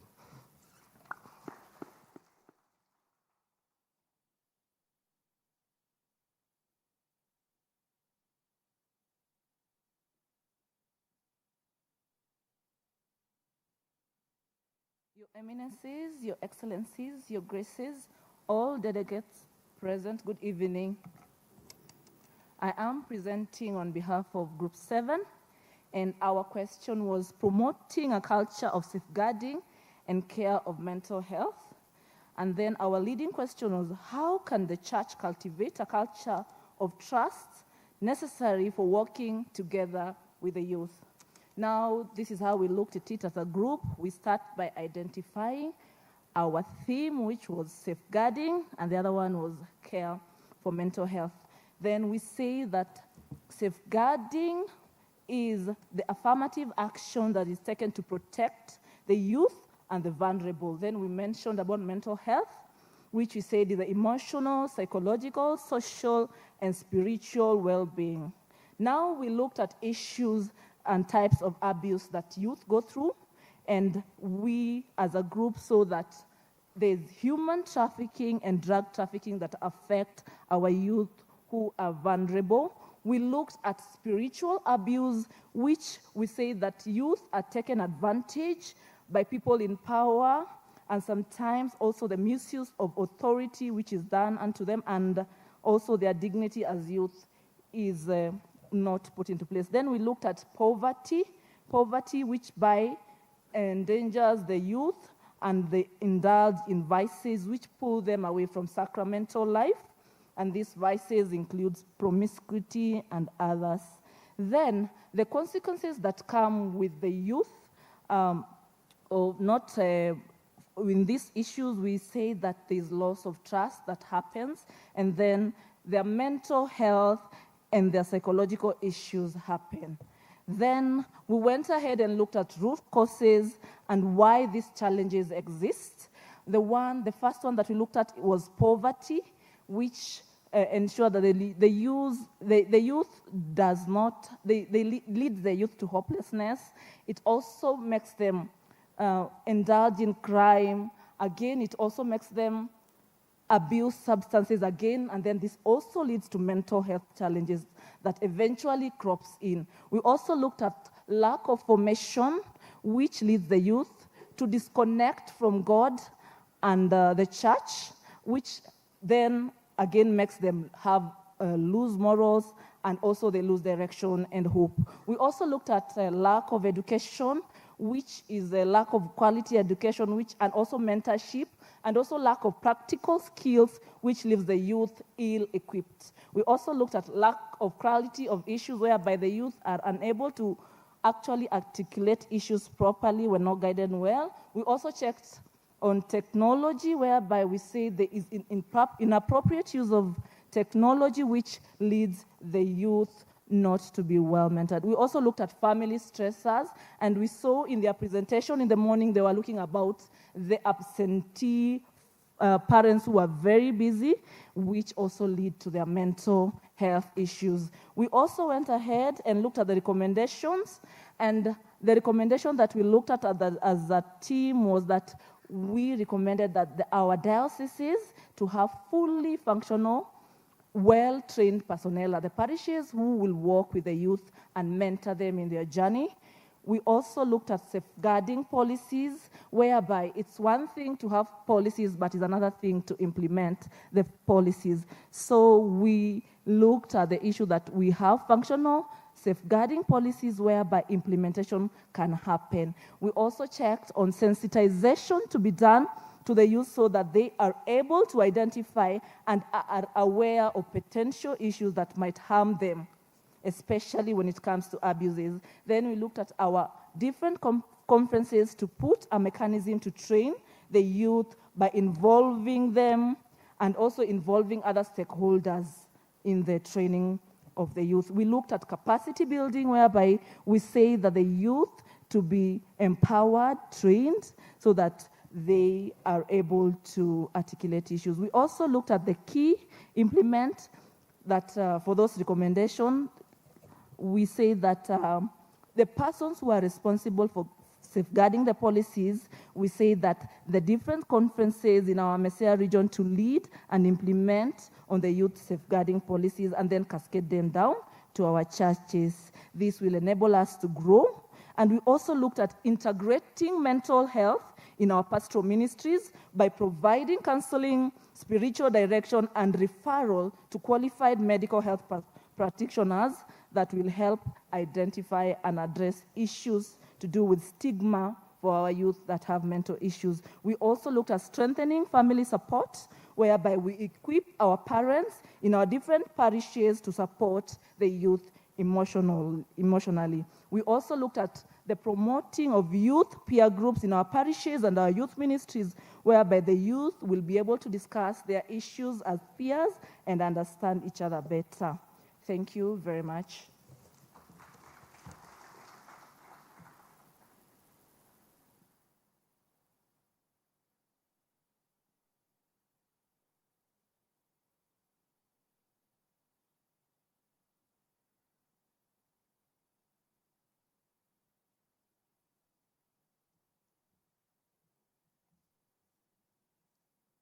Allow me to ride on the already established protocol. I'm Sister Jacinta, presenting for Group 8-1.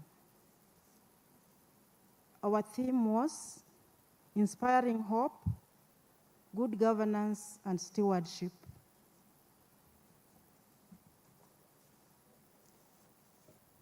For us to tackle the question, we first looked at the principles of social teaching of the church that deals with good governance and stewardship, and we looked at respect for human dignity, solidarity, common good, and subsidiarity. In this case, we are saying that public authority should promote human dignity and serve the common good, so that no one is left out, everybody is included, including the youth. The question was, how can the church promote good governance in Africa in ways that will inspire hope in young people and foster their engagement in society?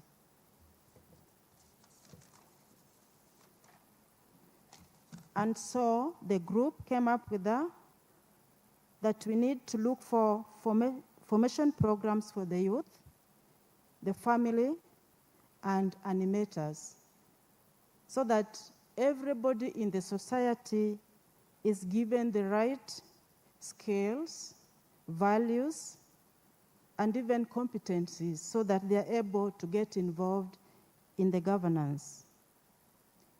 And then we also realized that the youth doesn't have a formal structure like Catholic women or men association in the church. So we are suggesting that we come up with a structure that will take care of the youth. Then we also say that we need to be a model of good governance, that is the church and our institution, so that when you're talking to the youth about good governance, then we are walking the talk. And so we are saying that we need to be accountable, transparent, and fair in what we are doing. Then we also looked at getting the safe digital spaces to meet the needs of the youth. We also need to come up with financial literacy, because we realize that there are times when we are given we are in certain positions, the youth expect us to be accountable, and we are not, because we don't have that literacy. So the youth also should be given financial literacy. Then practical engagement and inclusion in management, so that they feel part and parcel of the management. Then we need to promote human values among the youth. Values like truthfulness, charity, respect for human life, justice among them. Question number 2, what concrete formation programs and visible models of good stewardship within the church's own governance should the church adopt to rebuild youth's hope and equip them to engage constructively in society rather than disengage from it? So we would wish that we use the Catholic social media so that we are able to meet the youth, as others have already said. We also need to establish programs on stewardship so that they know that they are custodian of every property, the creation.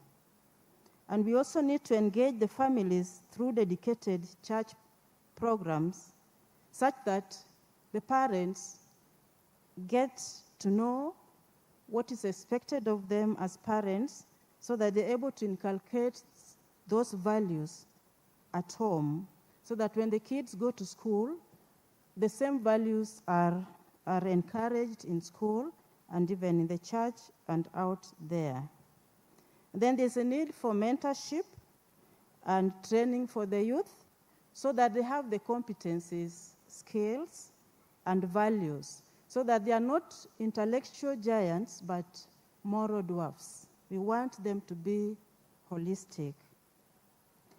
And then we need to create the content of social discussions, and also we need to be very versatile, so that we reach them, we are able to capture them in the social space.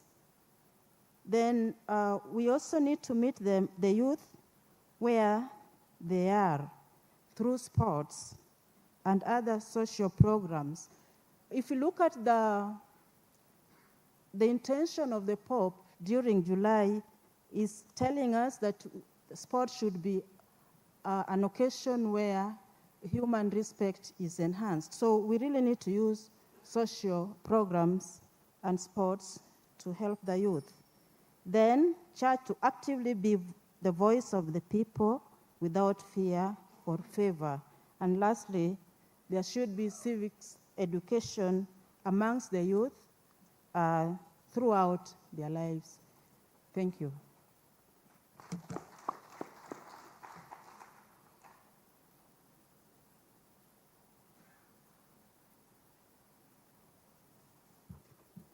Your Excellencies, protocol observed, this is Group 8-2, the Pilgrims of Hope. And our theme is Inspiring Hope. We had a chairman, Right Reverend Alfred Rotich, 22 members. I'm the secretary, Emily Chito Mwaka. And this is what we came up as the best ways how the church can promote good governance. Let the church continue with a pastoral voice through pastoral letters. Have deliberate programs tailored towards empowering the youth into good governance. Expose the youth to all forms of leadership, civic, church, so that they appreciate leadership.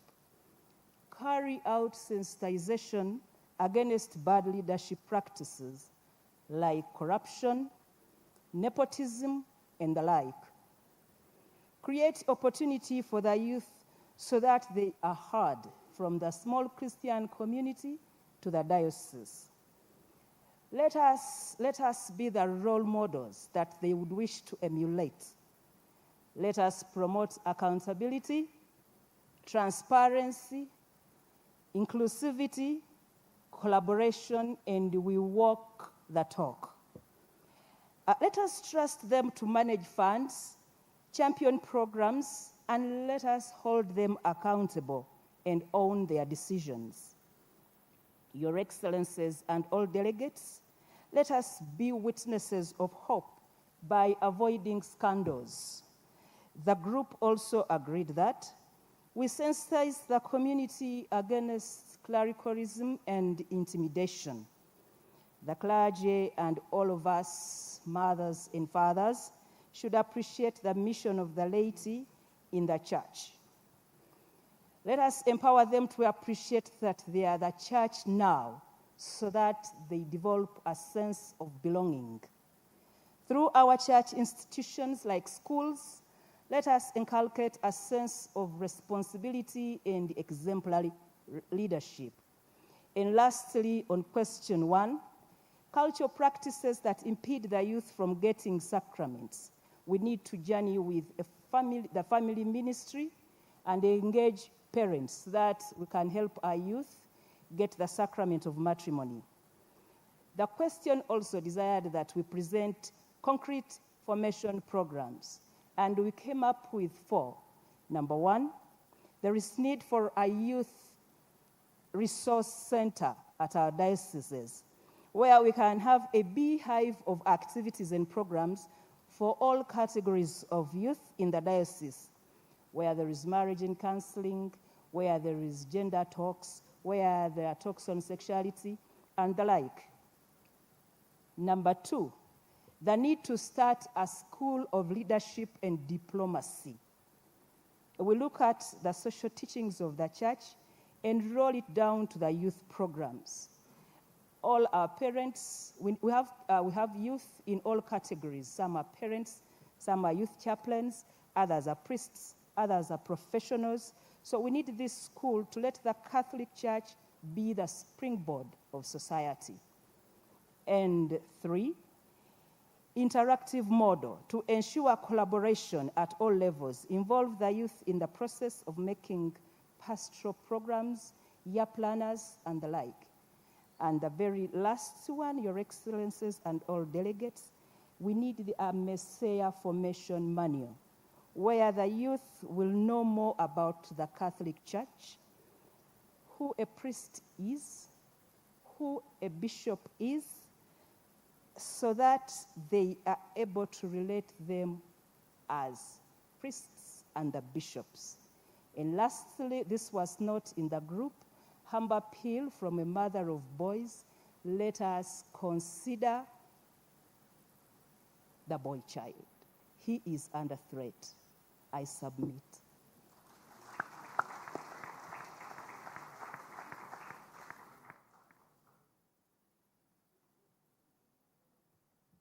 Boy child, we are here in full. Is group number 10, number 9 somewhere? Done? Number 10?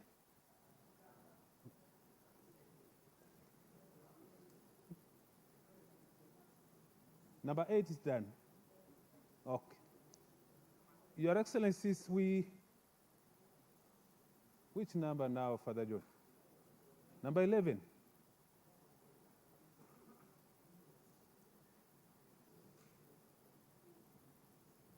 In the garage tools for some cars, spanner number 11 is not there.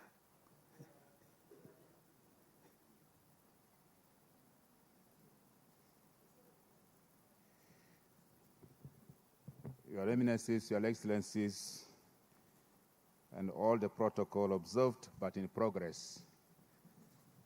This is a group which formed itself and took the question number 8 as we were instructed.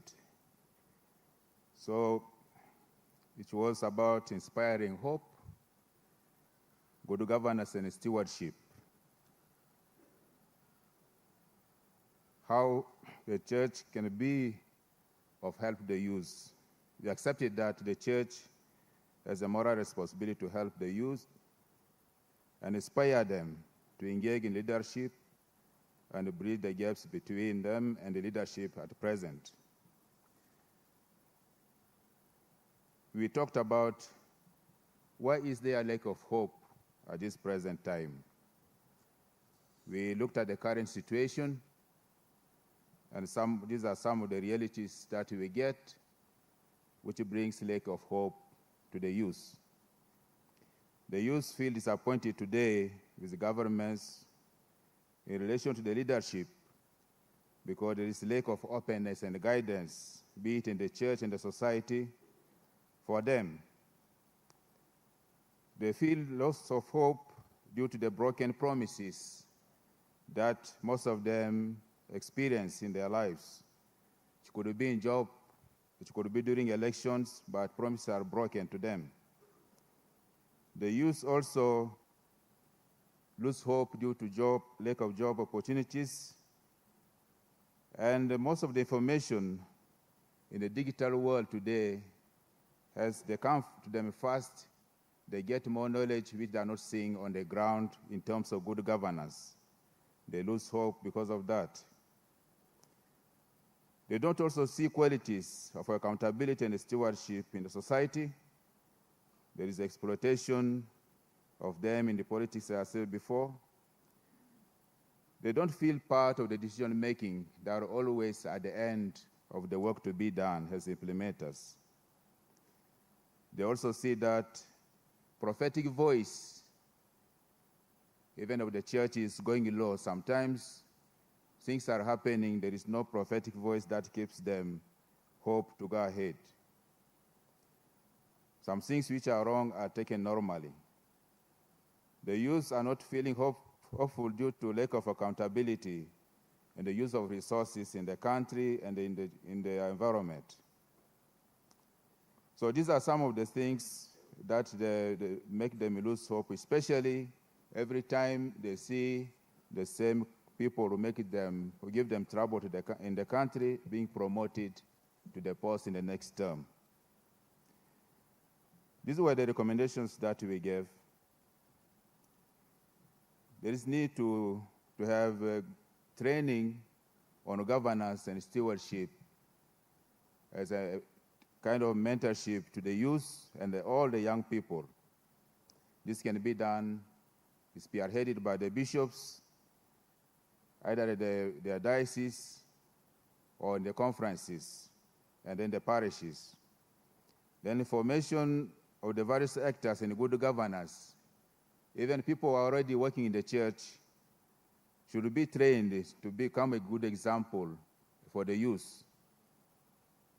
This can be done still at the diocesan level and the parish level, going to the national level. The pastoral letters, there should be pastoral letters by the bishops from time to time on specific topics that can guide the youth in their life. And these pastoral letters should be implemented, and the bishop oversees that what he has written is helpful. So this can be done at the parish level, justice and the peace offices, and the diocesan and the bishops also at the conference level to see that the messages is going through. There should be specific campaigns on the youth like it is done during the Lenten campaign, some focusing on the youth programs. And this can be done in the church, spearheaded by the hierarchy of the church and other actors of the pastoral work. Establish offices for the youth. This could be at a parish, from parish level to who can elect their leader to the diocesan level, and from there they can also elect their leader to the conference level and the regional level, it has been stated. So the actors are the parish priests, to the bishops, the conferences, and then the Amecea region. We also we recommended that social teaching of the church should become part of the syllabus or courses to be given to young people, especially those who are in universities or institutions of higher learning. This can be done by the people who are in charge of those institutions. And then comprehensive catechesis. Catechesis, we know them, these catechesis of the Catholic Church, Catechism of the Catholic Church, which can be done. This can be done by the bishops. This can be done in terms of audience, and it can also be done by the parishes and the dioceses. Then establish youth chaplaincy where they are not, and where they are, strengthen them so that they become effective for the youth. And then train more animators. Thank you for listening.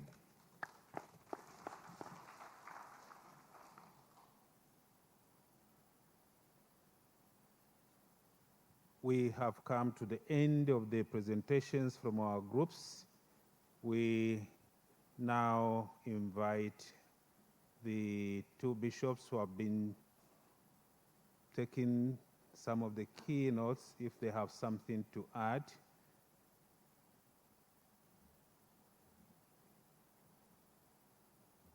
Your Excellency, you have the floor.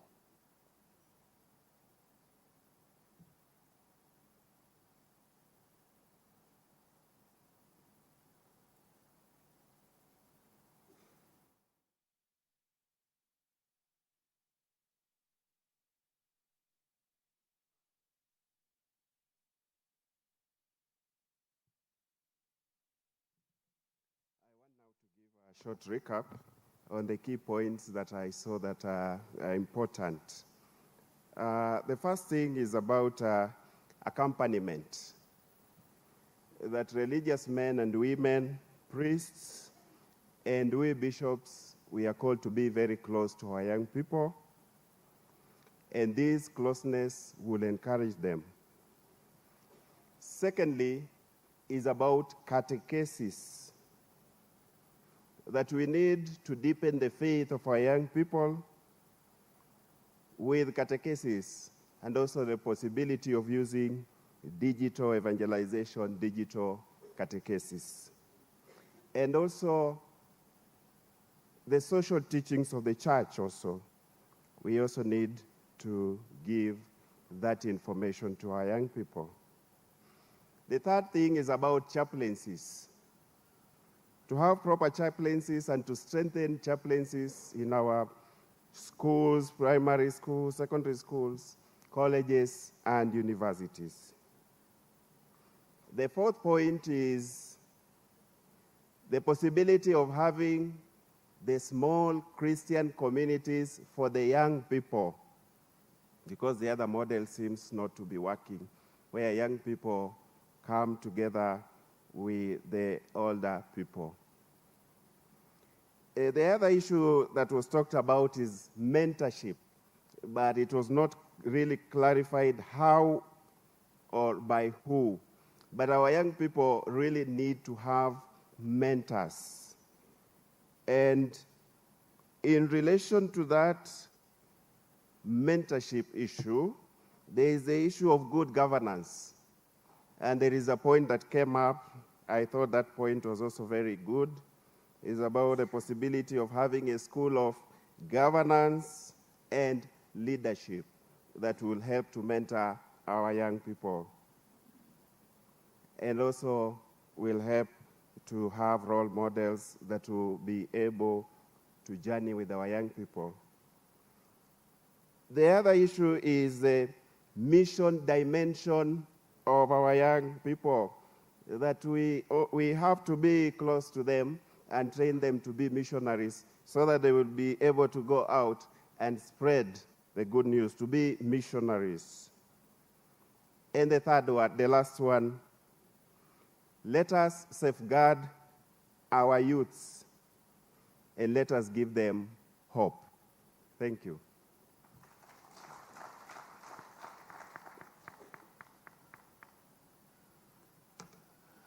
So when all is said and done, what do we take home with us? we can simply say young people learn mostly through mirroring. And we must admit that they are surrounded by so many mirrors, and most of them would not give the right image, would not reflect the proper image of what a young person is supposed to be. They are looking up to their shepherds in the Amecea region to guarantee them the proper models in their lives, to restore hope and provide direction. How would this be done? Through presence. And what we are taking is that they're looking for a flexible presence, able to adapt as they are guided. How? Also by listening and accompaniment through the digital space in which they find themselves and which is inevitable today. Even as we accompany them through this space, we are invited not to forget the traditional physical space, because it is a huge value that cannot be totally replaced. The flesh of the rest of the presentations have been given by my colleague. I submit. Thank you.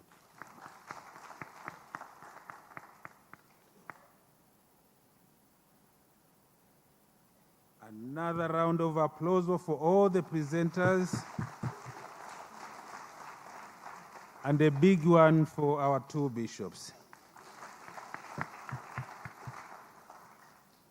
We are coming towards the end, Your Excellencies. As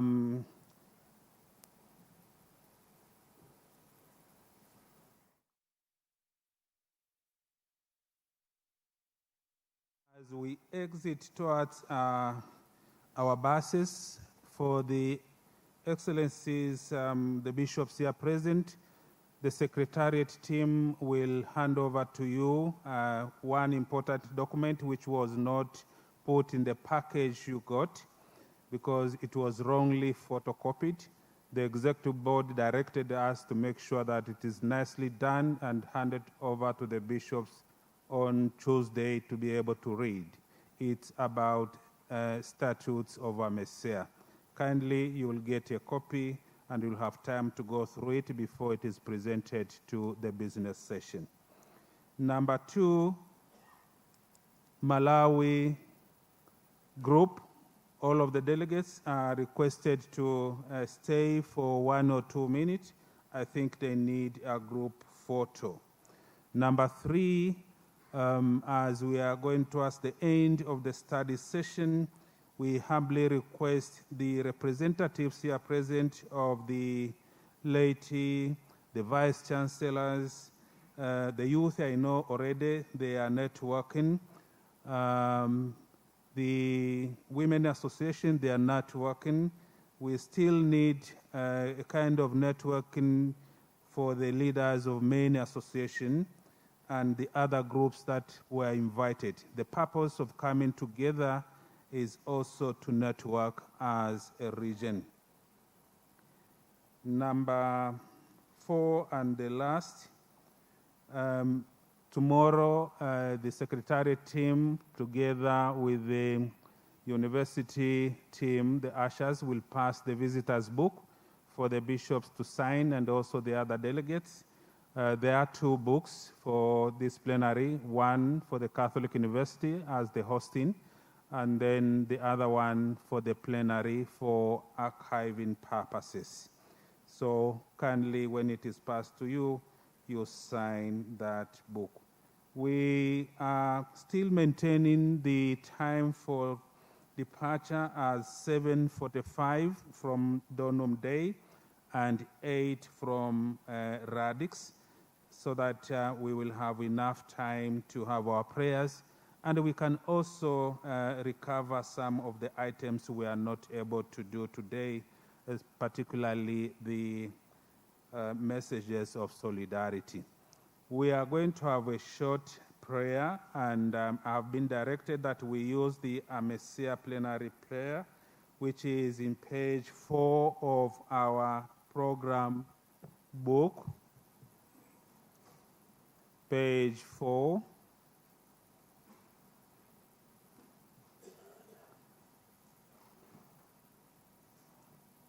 So we will, no, it's a program, yeah, it is also in the, it is in almost all the booklets we have distributed. But in the program book, the program pamphlet, it is in page 4.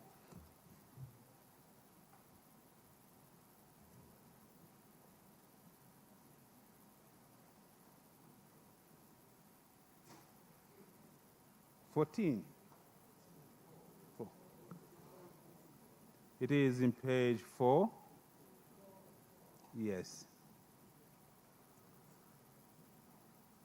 Kindly stand as yesterday. We will sing the Salve Regina, and then the Archbishop will start the prayer, and after that he will give us a blessing. Salve Regina.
May our synodal journey bear the band for the evangelization of our peoples and the renown of the church. May our name be placed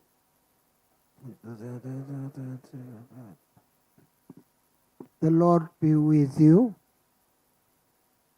May Almighty God bless you, the Father, the Son, and the Holy Spirit.